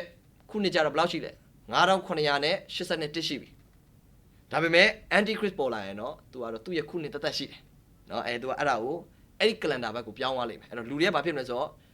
တကဘာလုံးသုံးတဲ့ပြက်ကလေးဒီအဲ့ဘက်ကိုလှည့်သွားလိမ့်မယ်အဲ့ပြက်ကလေးကိုပဲကြည့်ရမယ်เนาะပြီးတဲ့ခါမှာ anti christ ရဲ့เนาะဒီဘာသာရဲ့ပြက်ကလေးဖြစ်မယ် anti christ ရဲ့ခံယူချက်เนาะအယူဝါဒသူ့နောက်ကိုလိုက်ရမယ် calendar ကိုပြောင်းရမယ်ကိုးကွယ်ခြင်းနေ့ရက်ကိုပြောင်းသွားရမယ်ဒါကဘာမှာမကြခင်ဖြစ်လာလိမ့်မယ်ပြီးတဲ့ခါမှာတော့เนาะအဲ့ဒါလေးကိုကျွန်တော်ကျမ်းစာလေးတစ်ချက်ကြည့်စေချင်တယ်ဒံယေလအနာဂတ်ကျမ်းအခန်းကြီး8ကိုအားလုံးလှန်ပြီးပါဒံယေလအနာဂတ်ကျမ်းအခန်းကြီး8ပါအခန်းငယ်25မှာဒံယေလ8အငယ်25ကိုအတူတူဖတ်ပြီးပါအမြင့်ဆုံးသောဘုရားကိုစန့်ကျင်ဘက်ပြု၍ကြီးစွာသောစကားကိုပြောလိမ့်မည်အမြင့်ဆုံးသောဘုရား၏တန်ရှင်းသူတို့ကိုညှင်းဆဲနှိပ်စက်လိမ့်မည်ကာလအချိန်နှင့်ပြည့်ညက်တရားတို့ကိုပြောင်းလဲစေခြင်းကကြံစီလိမ့်မည်တကာလနှစ်ကာလကာလတစ်ဝက်ပတ်လုံးသူသည်အခွင့်ရလိမ့်မည်တကာလဆိုတာတစ်နှစ်နှစ်ကာလဆိုတာ2နှစ်စုစုပေါင်းတော့3နှစ်ကာလတစ်ဝက်ဆိုတာ6လပေါင်းလိုက်တော့3နှစ်နဲ့6လဒါဘေးတိုင်9နှစ်ရဲ့နောက်ဆုံးအပိုင်းဖြစ်တယ်သူဘာလုပ်မလဲအမြင့်ဆုံးသောဘုရားကိုသူစန့်ကျင်ဘက်ပြုမယ်တဲ့ကြီးစွာသောစကားကိုပြောလိမ့်မည်အမြင့်ဆုံးသောဘုရား၏တန်ရှင်းသူတို့ကိုညှင်းဆဲလိမ့်မယ်အမြင့်ဆုံးသောဘုရား၏တန်ရှင်းသူဆိုတာခရစ်ယာန်ကိုပြောတာမဟုတ်ဘူးဂျူးတွေကိုပြောတာဘာလို့ဆိုဒီကျမ်းစာကိုရေးတော့ဒါဓမ္မဟောင်းမှာခရစ်ယာန်ဆိုတာမရှိသေးဘူးယေရှုခရစ်တော်နောက်လိုက်ဆိုတာမရှိသေးဘူးတော့ဒီတန်ရှင်းသူဆိုတာဂျူးတွေကိုပြောတာဒါဆို तू အဓိကဘယ်သူ့ကို focus ပြတ်မှတ်ထားမလဲဂျူးတွေကိုအဓိကညှင်းဆဲလိမ့်မယ်အဲ့ကာလမှာ तू ဘာလုပ်မလဲကာလအချိန်နဲ့ပြည့်ညက်တော်တို့ကိုပြောင်းလဲမယ်တဲ့အဓိပ္ပာယ်ပါလေကာလအချိန်ဆိုတာ calendar times ကိုပြောင်းမယ်ပြီးတော့ law ကိုပြောင်းလိုက်လိမ့်မယ်ပြည့်ညက်ကိုပြောင်းလိုက်လိမ့်မယ်เนาะဒါလေးကျွန်တော်တို့သတိထားဖို့အားလုံးလည်းကြိုသိထားဖို့လိုပါတယ်နံပါတ်7ကိုသွားရအောင်နံပါတ်7ကတော့ तू ဘာလုပ်မလဲဆိုရင်ဈေးဝယ်မဲ့စနစ်ကိုထိန်းချုပ်မယ်ဗျာဒိတ်အခန်းကြီး73အခန်းငယ်16 19 18မှာရေးထားတယ်အားလုံးအတူတူကြည့်ပေးပါ ဗျာဒိတ်73အငယ်16 18ကျွန်တော်ဖတ်ပြမယ်ငွေရတတ်သောသူစင်ရဲသောသူကျွန်ခံရသောသူလွတ်သောသူအကြီးအငယ်ရှိသမျှတို့သည်လက်ရလက်၌ဖြစ်စေနှစ်ဖူး၌ဖြစ်စေတစိမ့်လက်မှတ်ကိုခံစေခြင်းက၎င်းထိုတစိမ့်လက်မှတ်တည်းဟူသောသားရဲ့ဤနာမဖြစ်စေနာမဤအရေးအတွက်ဖြစ်စေတခုခုကိုမခံသောသူတယောက်မျှမယောင်းမဝယ်စေခြင်းက၎င်းစီရင်ဤဘာလို့တော့ပြီလဲအန်တီခရစ်ယာအဲ့ကာလမှာဈေးရောင်းဝယ်မယ်စနစ်ကိုသူဥပဒေထုတ်လိုက်မယ်အဲ့ဥပဒေတိုင်းပဲအားလုံးဈေးဝယ်ရမယ်အဲ့စနစ်အတိုင်းမသွားရင်ဘယ်သူမှဈေးဝယ်လို့မရတော့အဲ့ဒါကိုသူဘာလုပ်မလဲဆိုကမ္ဘာရဲ့ market ကိုသူထိန်းလိုက်လိမ့်မယ်ဒါကြောင့်မလို့ဗျာဒိတ်ချမ်းအခန်းကြီး6ကမြင်းလေးကောင်ထဲမှာမြင်းအမဲရောင်ကိုစီးလာတဲ့သူကဘာပြောလဲဆိုတော့ချိန်ဝင်ကင်နာတယ်တဲ့ချိန်ဝင်ဆိုတာဘာလဲကုန်စည်နှုန်းအတက်ကြတယ်เนาะသူကဘာလုပ်မလဲ market ကိုသူကင်နာမှာအကုန်စည်နှုန်းတွေကိုသူကင်နာမယ်ဈေးရောင်းဝယ်စနစ်ကိုသူကင်နာမယ်သူ့ရဲ့နောက်ကိုလိုက်မဲ့သူတွေအားလုံးဒီတစိမ့်ကိုခတ်အဲ့တစိမ့်ရှိတဲ့သူကပဲဈေးဝယ်လို့နောက်ဆိုရင်သူ့ဘာသာဝင်တွေရပဲဈေးဝယ်လို့ရမယ်သူဘာလို့ဘာသာဝင်လို့ကျွန်တော်ပြောဆိုဒီမှာ worship နဲ့ပတ်သက်လို့ကိုးကွယ်ခြင်းနဲ့ပတ်သက်လိုက်တာဘာသာနဲ့ပတ်သက်သွားတယ် worship မပိုင်တာ community ဖြစ်သွားတယ်ဟုတ်ပြီနော်ဒီဘာလဲဖျားမဲ့ဝါဒီဖြစ်သွားတယ်ဒါပေမဲ့ဒီကကိုးကွယ်ခြင်းရှိရတဲ့ဒါဟာဘာသာနဲ့ပတ်သက်မှုရှိတယ်အဒီသူ့ရဲ့ worship လို့ပြောတယ်သူတို့ရဲ့ဘာသာဝင်နောက်ကိုလိုက်တဲ့သူတိုင်းကတစိမ့်ခတ်လိမ့်မယ်တစိမ့်ရှိလိမ့်မယ်ဘလို့တစိမ့်လဲတော့ကျွန်တော်မသိဘူးဒါပေမဲ့ဈေးဝယ်တဲ့စနစ်တောင်မှဒီတစိမ့်နဲ့ပတ်သက်မှုရှိဆိုဒါ technology နဲ့ပတ်သက်မှုရှိတယ်အဲကြောင့်အခု technology တွေက advance ဖြစ်လာတာနဲ့အများကျွန်တော်တို့ချိန်ပြီးဖို့ကဒီနေ့ရက်ကာလနီးသွားပြီဒါပေမဲ့ယုံကြည်သူသိရမှာဒီ technology နဲ့ပတ်သက်တဲ့ anti christ ရဲ့တစိမ့်ကိုခံလိုက်တဲ့သူဒီကျမ်းစာအရာဘာလို့သွားရမလဲဆိုတော့ဗျာဒိတ်14အငယ်9အရာဗျာဒိတ်14အငယ်9အရာမဖတ်တော့ဘူးဒီကျမ်းပိုက်ဗျာဒိတ်14အငယ်9အရာဘာဖြစ်မလဲဆိုတော့ဖျားသခင်ရဲ့အမျက်တော်ခွက်ဖလား3လောင်းခြင်းကိုခံရမယ်ဖျားသခင်ရဲ့အမျက်တော်ခွက်ဖလားအကြောင်းကျွန်တော်တို့အားလုံးတွေ့ရတယ်ဗျာဒိတ်16မှာတွေ့ရတယ်အမျက်တော်ခွက်ဖလား9ခုအဲ့မှာ anti christ နောက်ကိုလိုက်တဲ့သူတွေသူတစိမ့်ကိုနှိပ်တဲ့သူတွေတစိမ့်လို့ဆိုတဲ့အခါမှာ chop ထုလိုက်တာမျိုးဟုတ်ချင်မှဟုတ်မယ်ပုံစံကြောင်းမသိနိုင်အခုက technology တွေကအရန် advance ဖြစ်သွားပြီအခု coronavirus ကြောင့်လည်း Bill Gates က train တယ်ဘာလဲဆိုလို့ရှိရင် Gavi Alliance နဲ့ပေါင်းပြီးတော့သူတို့ train တဲ့ကာကွယ်ဆေးထဲမှာဘာပါလဲဆိုလို့ရှိရင်ခန္ဓာကိုယ်ထဲမှာထည့်မယ် microchip ပါမယ်အဲကြောင့် Bill Gates ကလူတွေကိုကုဖို့အတွက် microchip အဲ့တော့သားရဲ့တစိမ့်ဒီဒါမျိုးလည်းဖြစ်နိုင်တယ်ကျွန်တော်အတိအကျအဖြေတော့မထုတ်နိုင်သေးဘူးဘာလို့ဆိုနီးမှပဲပို့သိနိုင်မယ်ဘလို့လဲဆိုတော့ဒါပေမဲ့ကျင်းသေးတာတော့ဒီလိုတွေလှုပ်လာတာဒီနေ့ရက်ထဲကိုဆွဲခေါ်သွားတာဒါကြောင့်ဒီနေ့ရက်ကာလရောက်ဖို့မဝေးတော့ဘူးအရင်နီးလာပြီဆိုတာသိရတယ်အဲ့သူဘာလုပ်မလဲဈေးဝယ်တယ်စတယ်ဒါကြောင့်လေ Bill Gates train တဲ့ microchip ကလည်း coronavirus ကုဖို့အတွက်ပဲမဟုတ်ဒီကာကွယ်ဆေးဟာဒီကာကွယ်ဆေးထိုးတဲ့အထဲမှာဟိုကခန္ဓာကိုယ်ထဲကိုရောက်မယ် micro ဆိုတော့မမြင်ရအောင်ဒီသေးငယ်တဲ့ microchip ကလေးခန္ဓာကိုယ်ထဲရောက်သွားမှာအဲ့ဒါဟာနောက်ဆိုလို့ရှိရင်ဈေးဝယ်တဲ့စနစ်လည်းဖြစ်လာနိုင်တယ်ကျွန်တော်တို့ရဲ့ identity လည်းဖြစ်လာနိုင်တယ်ကျွန်တော်တို့ရဲ့ခရီးသွားတဲ့ passport လည်းဖြစ်သွားနိုင်တယ်နောက်ဆိုဒါနဲ့ပဲဒါကိုပဲ scan ယုံဒါကိုပဲစစ်ဆေးယုံပဲနောက်ဆိုဈေးဝယ်တာတွေလည်းအဲ့ဒီကသွားပတ်စံတွေကလည်းအဲ့ဒီကနေပဲအပေးယူလုပ်ကြမယ်ဒီလိုလည်းဖြစ်သွားတယ်ဒါပေမဲ့ဒါကိုတော့ကျွန်တော်တို့ကအတီသွားပြုလို့တော့လုံးဝမရဘာလို့လဲဆိုတော့မသိနိုင်သေးဘူးဒါပေမဲ့ဒါဒီအရေးအယောင်ဖြစ်တယ်ဆိုတော့မမေ့ပါနဲ့အရင်တုန်းကဒါမျိုးတွေမရှိဘူးအခုကအရင်နီးသွားပြီဗျာဒိတ်73အငယ်16 18ကိုအရင်နီးသွားပြီအခုကလက်တွေတကယ်တွင်ကိုရိုနာဗိုင်းရပ်စ်ကဒီလမ်းကြောင်းရဲ့အစပဲလူတွေအားလုံးဒီဘက်ကိုဥတီသွားတာအရင်တော့ cash တွေနဲ့သုံးတယ်နောက်ပိုင်း cash တွေပျောက်လာတယ်ဘာလို့လဲကိုဗစ်ဖြစ်တဲ့နောက်ပိုင်းမှာ cash တွေတိတ်မသုံးတော့အင်တာနက်ရောင်းဝယ်ရေး system တွေများလာနောက်ဆိုရင်အလုံးဝလူတွေကတိုးချဲ့လာပြီး advance ဖြစ်သွားတာနဲ့အများနောက်ဆိုရင်ဒီ system ဘက်ကိုလှည့်သွားလိမ့်မယ်အဲ့ system ဘက်ကိုနောက်ဆုံးလှည့်သွားတဲ့နေ့ဒီ anti christ ကောက်ပေါ်လာမယ်နေ့ပဲအဲဆို anti christ ပေါ်လာတဲ့နေ့ရောက်ရင်ဒီ system တွေက ready ဖြစ်နေပြီဒါသူပေါ်လာတဲ့နေ့မှာဘာလုပ်မလဲသူခံခိုင်းတဲ့တစိမ့်ကိုခံရမယ်အဲ့တစိမ့်ခံခြင်းကဘာလဲသူ့နောက်ကိုလိုက်တာသူတို့ရဲ့ဘာသာဝင်ဖြစ်သွားပြီအဲ့တော့ဘာဖြစ်လဲအသက်ရှင်တဲ့ဖရားကိုလူတွေဟာမကိုးကွယ်တော့ဘူးကိုးကွယ်လို့လည်းမရတော့မဲ့အဲ့တစိမ့်ကိုမနှိပ်တဲ့သူတွေကသူတို့ရဲ့ဘာသာတွေကိုမရောက်လာတဲ့သူတွေဟာဘာဖြစ်မလဲဆိုလို့ရှိရင်ဈေးဝယ်လို့မရဘူးတဲ့ anti christ ကဈေးပေးမဝယ်တော့ဘူးအဲ့လောက်ထိဖြစ်သွားမှာကမ္ဘာမှာသူတို့ရဲ့ဩဇာအာဏာလွှမ်းမိုးမှုကအဲ့လောက်ထိဖြစ်သွားမှာအဲ့ဒီနေ့ရဟာနှစ်အနည်းငယ်ပဲလို့တယ်ဆိုတာမိတ်ဆွေတို့သိစေချင်ဒါကြောင့်ယေရှုခရစ်တော်ကိုရထားဖို့လိုပါတယ်အာမင်ယေရှုခရစ်တော်ကိုရထားပြီးယေရှုထံပြန်လာပြီးနောင်တရဖျားဝတ်၌မွေးလျော်ခြင်းဖြင့်ကျွန်တော်ဒီနေ့ရက်ကိုမကြုံရဘဲနဲ့ယေရှုရှိရာကောင်းကင်အရက်ကိုသွားဖို့အတွက်အသက်တာကိုပြင်ဆင်ပါလို့အားလုံးကိုနှုတ်ကပတ်တော်နားထောင်နေရင်းနဲ့အားပေးခြင်းနဲ့ဟာလေလုယာဆက်ပြီးတော့ကျွန်တော်ကြည့်စေခြင်းနဲ့နံပါတ်73ကိုကြည့်ခြင်းเนาะနံပါတ်73ပြီးတော့မယ်နံပါတ်16အထိပဲပါတယ်နံပါတ်73ဒီအဲ့ဒါဘာလဲဆိုတော့ anti christ ရဲ့ဘာသာနောက်သို့လိုက်ရမည် တူဤဘာသာတို့မပြောင်းလင်ခေါင်းဖြတ်ခံရမည်เนาะဒါနံပါတ်73ဖြစ်တယ်။ anti-Christ ရဲ့နေ့ရက်မှာတော့သူ့ရဲ့ဘာသာဝင်ဖြစ်ရမယ်။မဖြစ်ရင်ဘာဖြစ်မှာလဲ။ခေါင်းဖြတ်အသက်ခံရမယ်။ဒါကိုကျွန်တော်တို့ဘယ်မှာတွေ့ရလဲဆိုလို့ရှိရင်ဗျာဒိတ်အခန်းကြီး20အငယ်လေးပလင်များကို၎င်းငါမြင်၏ပလင်ပေါ်မှာထိုင်သောသူသည်လည်းတရားစီရင်ရသောအခွင့်ကိုရ၏သားရဲနှင့်အဲ့ဒါ anti-Christ သူဤရုပ်တုကိုမကိုးကွယ်သော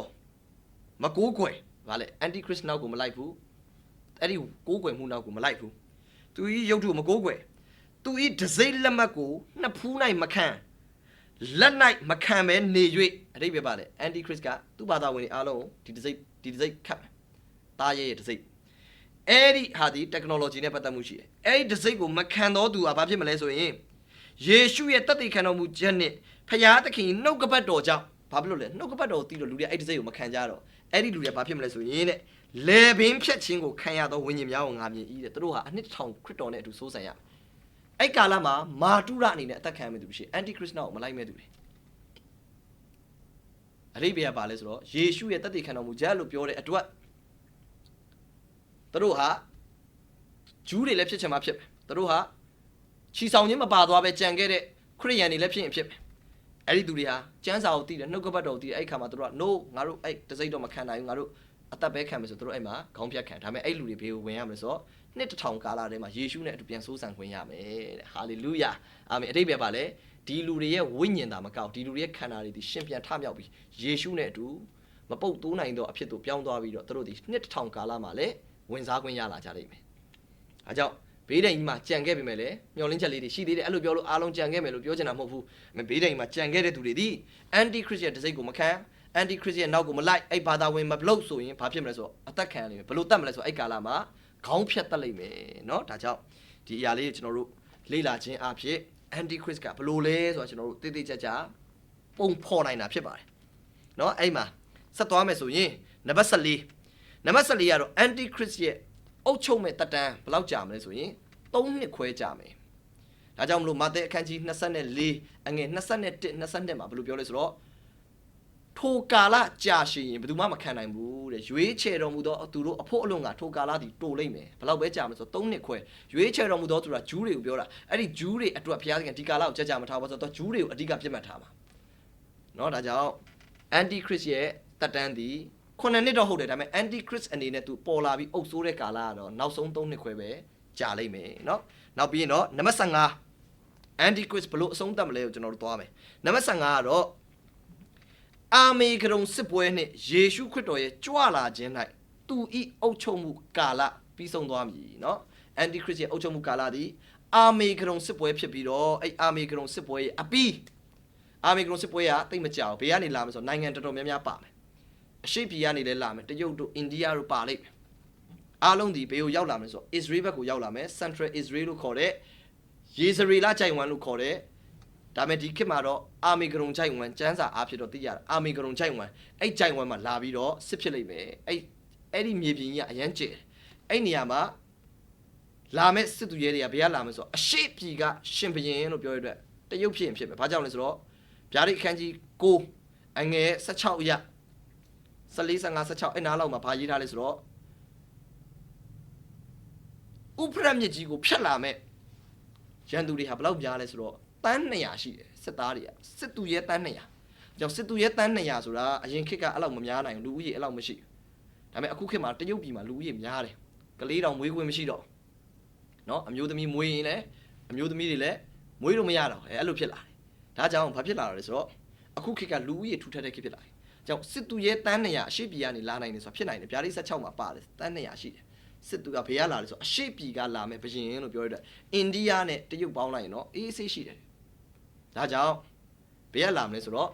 အဲ့စစ်ပွဲမှာတရုတ်ပြည်ပါနိုင်တယ်အိန္ဒိယပါနိုင်သူတို့တွေဟာဘေးကိုလာကြမလဲဆိုရင်ဒီ Middle East ဘက်မှာရှိတဲ့ Israel ရဲ့ Central Israel ဖြစ်တဲ့အာမေဂရုံကြိုက်ဝမ်းလာမယ်အဲ့ဒီစစ်ပွဲကိုတော့အာမေဂရုံစစ်ပွဲလို့အများကခေါ်ကြတယ်ဒီစစ်ပွဲပြီးသွားရင်ကဘာကြီးတစ်ခုလုံးကမီးလောင်ပြီးကဘာကြီးပျောက်သွားမယ်မထင်ပါနဲ့မဟုတ်သေးဘူးเนาะအဲ့တိုင်းမဟုတ်ဘူးအဲ့တော့အဲ့ဒီစစ်ပွဲမှာတော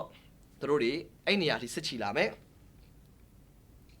ဘာကြောင့်သူတို့အဲ့လိုစစ်ချီလာလဲတကယ်လို့များလေရင်နေနဲ့လာမယ်ဆိုရင်အဲ့လိုမျိုးစစ်ချီစရာမလိုပါဘူးဥပရမြက်လည်း6စရာမလိုပါဘူး ဒါပေမဲ့ပြောလို့မရဘူးအဲ့ဘေးဒဏ်ကာလရဲ့အဆုံးမှာတော့ကဘာမှာရှိတဲ့ electric တွေပြတ်တောက်သွားနိုင်တယ်ဘာဖြစ်လို့ဆိုတော့အခုကာလမှာ EMP weapon တွေကခစ်စားလာတယ်နော်ဒီဗာလေ EMP weapon လက်နက်ဆိုတာလျှက်စစ်တပ်ကိုဖျက်တောက်နိုင်တယ်နော်ဒါကြောင့်အဲ့ကာလမှာလျှက်စစ်တပ်တွေပြတ်တောက်သွားပြီးကဘာကြီးကမှောက်မိုက်ဖြစ်သွားပြီးတော့လျှက်စစ်နဲ့သွားနိုင်တဲ့နီးပညာတွေဟာတုံးလို့မရတော့ဘဲနဲ့နောက်ဆုံးလူတွေဟာအဲ့နေရာထိသွားပြီးစစ်တိုက်ရတာမျိုးတွေလည်းဖြစ်လာနိုင်တယ်လို့เนาะကျွန်တော်တို့ယူဆလို့ရပါတယ်โอเคအဲ့မှာကျွန်တော်သွားမယ်ဆိုလို့ရှိရင် Antichrist ရဲ့ empire ကြီးကတော့သူ့ရဲ့ခေတ်ကာလကြီးကတော့အဲ့ဘေးဒဏ်ကြီးကာလရဲ့နောက်ဆုံး3နှစ်ခွဲရဲ့အဆုံးမှာအာမေဂရုံစစ်ပွဲမှာသူပြီးသွားလိမ့်မယ်ဘလို့ပြီးဆုံးသွားမလဲเนาะအဲ့ဒါလေးကိုကျွန်တော်ကြည့်ကြည့်ရအောင်ယေရှုကြွလာတဲ့အခါမှာပြီးဆုံးမယ်နှစ်သက်အခန်းကြီး2အားလုံးကြည့်ပြီပါနှစ်သက်အခန်းကြီး2မှာပါပါတယ်နှစ်သက်အခန်းကြီး2အခန်းငယ်8မှာနှစ်သက်အခန်းကြီး2အငယ်8ပယ်ရှင်းခြင်းတို့ရောက်တော့ကထိုအတ္တမလူသည်ထင်ရှားလိမ့်မည်ထိုအတ္တမလူကိုသခင်ယေရှုသည်နှုတ်ထွက်ဝိညာဉ်တော်အားဖြင့်ဖျက်ဆီး၍ကြွလာတော်မူခြင်း၏ရောင်ခြည်အားဖြင့်ပယ်ရှားတော်မူလိမ့်မည်တဲ့ဒီမှာဗာပြောလဲအတ္တမလူဆိုတာ Antichrist ကိုပြောတာဗိမာန်တော်မှာထိုင်မဲ့ Antichrist အဲ့ Antichrist ကယေရှုရဲ့နှုတ်ထွက်ဝိညာဉ်တော်အားဖြင့်ယေရှုသည်နှုတ်ထွက်ဝိညာဉ်တော်အားဖြင့်ဖျက်ဆီး၍ကြွလာတော်မူခြင်း၏ရောင်ခြည်အားဖြင့်ပယ်ရှားလိမ့်မယ်ယေရှုလည်းပြန်ကြွလာယေရှုကြွရင်တန်လွင်တော်အောင်ဆင်းမယ်ယေရှုလည်းပြန်ကြွအောင် Antichrist ကအဲ့ကာလမှာယေရှုကြွလာတဲ့ကာလမှာယေရှုရဲ့အရှိမเนาะယေရှုကသူ့ကိုအပြစ်ပေးမယ်တရားစီရင်မယ်နောက်ဆုံး Antichrist နဲ့မိစ္ဆာ prophet ကိုဘေးကိုပို့လိုက်မလဲဆိုလို့ရှိရင်ထာဝရငရဲမိအိမ်ကိုပို့လိုက်လိမ့်မယ်နံပါတ်16ကိုသွားစီခြင်းနဲ့ဒါကြောင့်ယေရှုကြွလာရင် Antichrist ရဲ့ကာလဆုံးသွားပြီသူ့ရဲ့အုပ်ချုပ်မှုကာလပြီးပြီယေရှုလည်းကြွလာအောင်ယေရှုရဲ့ကာလ2000ကာလစပြီယေရှုကဒီမြေကြီးမှာဖျားသခင်ရဲ့နိုင်ငံတော်2000ကာလကိုတည်ထောင်မယ်เนาะအဲ့ကာလကောင်းကင်ဘုံလိုပဲမြေကြီးอ่ะเนาะအဲ့ကျွန်တော်တို့နံပါတ်16ကိုကြည့်အောင်အဲ့ဒါဘာလဲဆိုတော့ Antichrist ဒီထာဝရငရဲမိအိမ်၌အဆုံးသတ်လိမ့်မည်เนาะ Antichrist ဘက်မှာအဆုံးမလဲဆိုတာထာဝရငရဲမိအိမ်မှာဆုံးမယ်ဗျာဒိတ်ချမ်းအခန်းကြီး19အခန်းငယ်20 21မှာကြည့်ကြည့်အောင်20ပဲဖတ်မယ်ဗျာဒိတ်19အငယ်20သားရဲကိုဖမ်းမိကြ၏အဲ့ဒါဘာလဲယေရှုပြန်ကြွတဲ့ခါမှာသားရဲကိုဖမ်းလိုက်လိမ့်မယ်သားရဲဆိုတာ Antichrist သားရဲဤတစိမ့်လက်မှတ်ကိုခံ၍သူဤရုပ်တုကိုကိုးကွယ်တော်သူတို့ကိုလှည့်ဖြား၍သားရဲအရှိ၌နမိတ်ပြသောမိစ္ဆာ prophet ကိုလည်းဖမ်းမယ်เนาะမိစ္ဆာ prophet ကတကိုးရမ်းပြတယ်သူကလည်းနတ်ဆိုးဝင်သွားတဲ့ခါမှာတကိုးရသွားတယ်เนาะဒီဘာသာရေးခေါင်းဆောင်တစ်ယောက်ပဲကျွန်တော်ပြောတဲ့ Christianity တွေကဖြစ်နိုင်တယ်သူကတကိုးရသွားမယ်နောက်ဆုံး Antichrist ရဲ့ဘာသာနဲ့ပေါင်းလိုက်လိမ့်မယ်နောက်ပိုင်းမှာသူကလူတွေကိုလှည့်ပြားမယ်ဘသူ့ကိုကိုးကွယ်ဖို့လဲ Antichrist ဘာသာနောက်ကိုလိုက်သွားဖို့အတွက်သူကလူတွေကိုလှည့်ပြားလိမ့်မယ်အဲ့လိုလှည့်ပြားပြီးတဲ့ကာလမှာအသက်ရှင်လျက်ရှိသောထိုသူနှစ်ဦးသူတို့ကအသက်ရှင်လျက်ပဲမသေးဘူးယေရှုကြွတဲ့ခါသူတို့အသက်မသေးဘူးယေရှုကသူတို့ဘေးကိုပို့လိုက်ပြီလို့ဆိုတော့ကန့်နဲ့လောင်သောမိအိုင်တွေကိုချလိုက်လိမ့်မယ်เนาะအဲ့ကာလ Antichrist ကဘာမှအဆုံးသတ်မလဲဆိုတော့ထာဝရငရဲမိအိုင်ကန့်နဲ့လောင်သောမိအိုင်ဆိုတာငရဲမိအိုင်เนาะအဲ့ဒီမိအိုင်မှာသူ Antichrist နဲ့မိစ္ဆာ prophet ကဘဝလမ်းဆုံးရလိမ့်မယ်เนาะ Okay ဒီလောက်ပါပဲကျွန်တော်အဆုံးသတ်ခြင်းနဲ့အဲဆို Antichrist ရဲ့ကာလဘလို့အစပြုခဲ့လဲ Antichrist ဘလို့ပေါ်လာမလဲသူလာရင်ဘာတွေလုပ်မလဲကဘာမှာဘလို့အုပ်ချုပ်မယ် times and law တွေကိုသူပြောင်းလိုက်လိမ့်မယ်ကျွန်တော်ဒါတွေအားလုံးကိုအသေးစိတ်ပြောပြီးကိုယ်တိုင်ပြန်ဆင်ခြင်ခြင်းအပြင်ဒီ16ချက်ကိုကြည့်ကြမယ်အော် Antichrist လာရင်ဒီလိုလုပ်မှာပဲ तू ကဘသူဖြစ်နိုင်တယ်ဘလို့ဖြစ်နိုင်တယ်နော်ဘာလဲဆိုတာအားလုံးမျက်စိထဲမှာပေါ်လိမ့်မယ်လို့ပြန်ဆင်ခြင်မှာပေါ်လာလိမ့်မယ်လို့ကျွန်တော်ယုံကြည်တယ်ကြမ်းချမ်းတဲ့တကွအချက်အလက်လေးတွေကိုအစင်လိုက်သွားတာဖြစ်တဲ့အတွက်အားလုံးပြန်မှတ်မိနိုင်မယ်နောက်တစ်ခေါက်ပြန်နှားထောင်ပါနော်ပြန်ပြီးတော့ YouTube မှာလည်းပြန်ရှိမယ်တစ်ချိန်ပြန်နှားထောင်ပါခဏခဏပြန်နှားထောင်ပြီး study ပြန်လုပ်ပါသိအရေးကြီးပါတယ်ဒီနေ့ရဲ့ကာလနောက်ဆုံးသောကာလဖြစ်တဲ့အတွက်နောက်ဆုံးသောကာလရဲ့ prophecy တွေကိုသေချာလေ့လာဖို့လိုပါတယ်နော်ကိုယ်တိုင် study လုပ်ခဏခဏလုပ်ကျွမ်းကျင်နေအောင်လေ့လာပါလို့အရောက်တိုင်းကိုအားပေးရင်နော်နှုတ်ကပတ်တော်ကိုကျွန်တော်ဒီနေရာမှာပဲညီကုန်းချုပ်ပါတယ်အရောက်တိုင်းအသက်တာပေါ်မှာဖျားရှင်အထူးပဲကောင်းချီးပေးပါစေ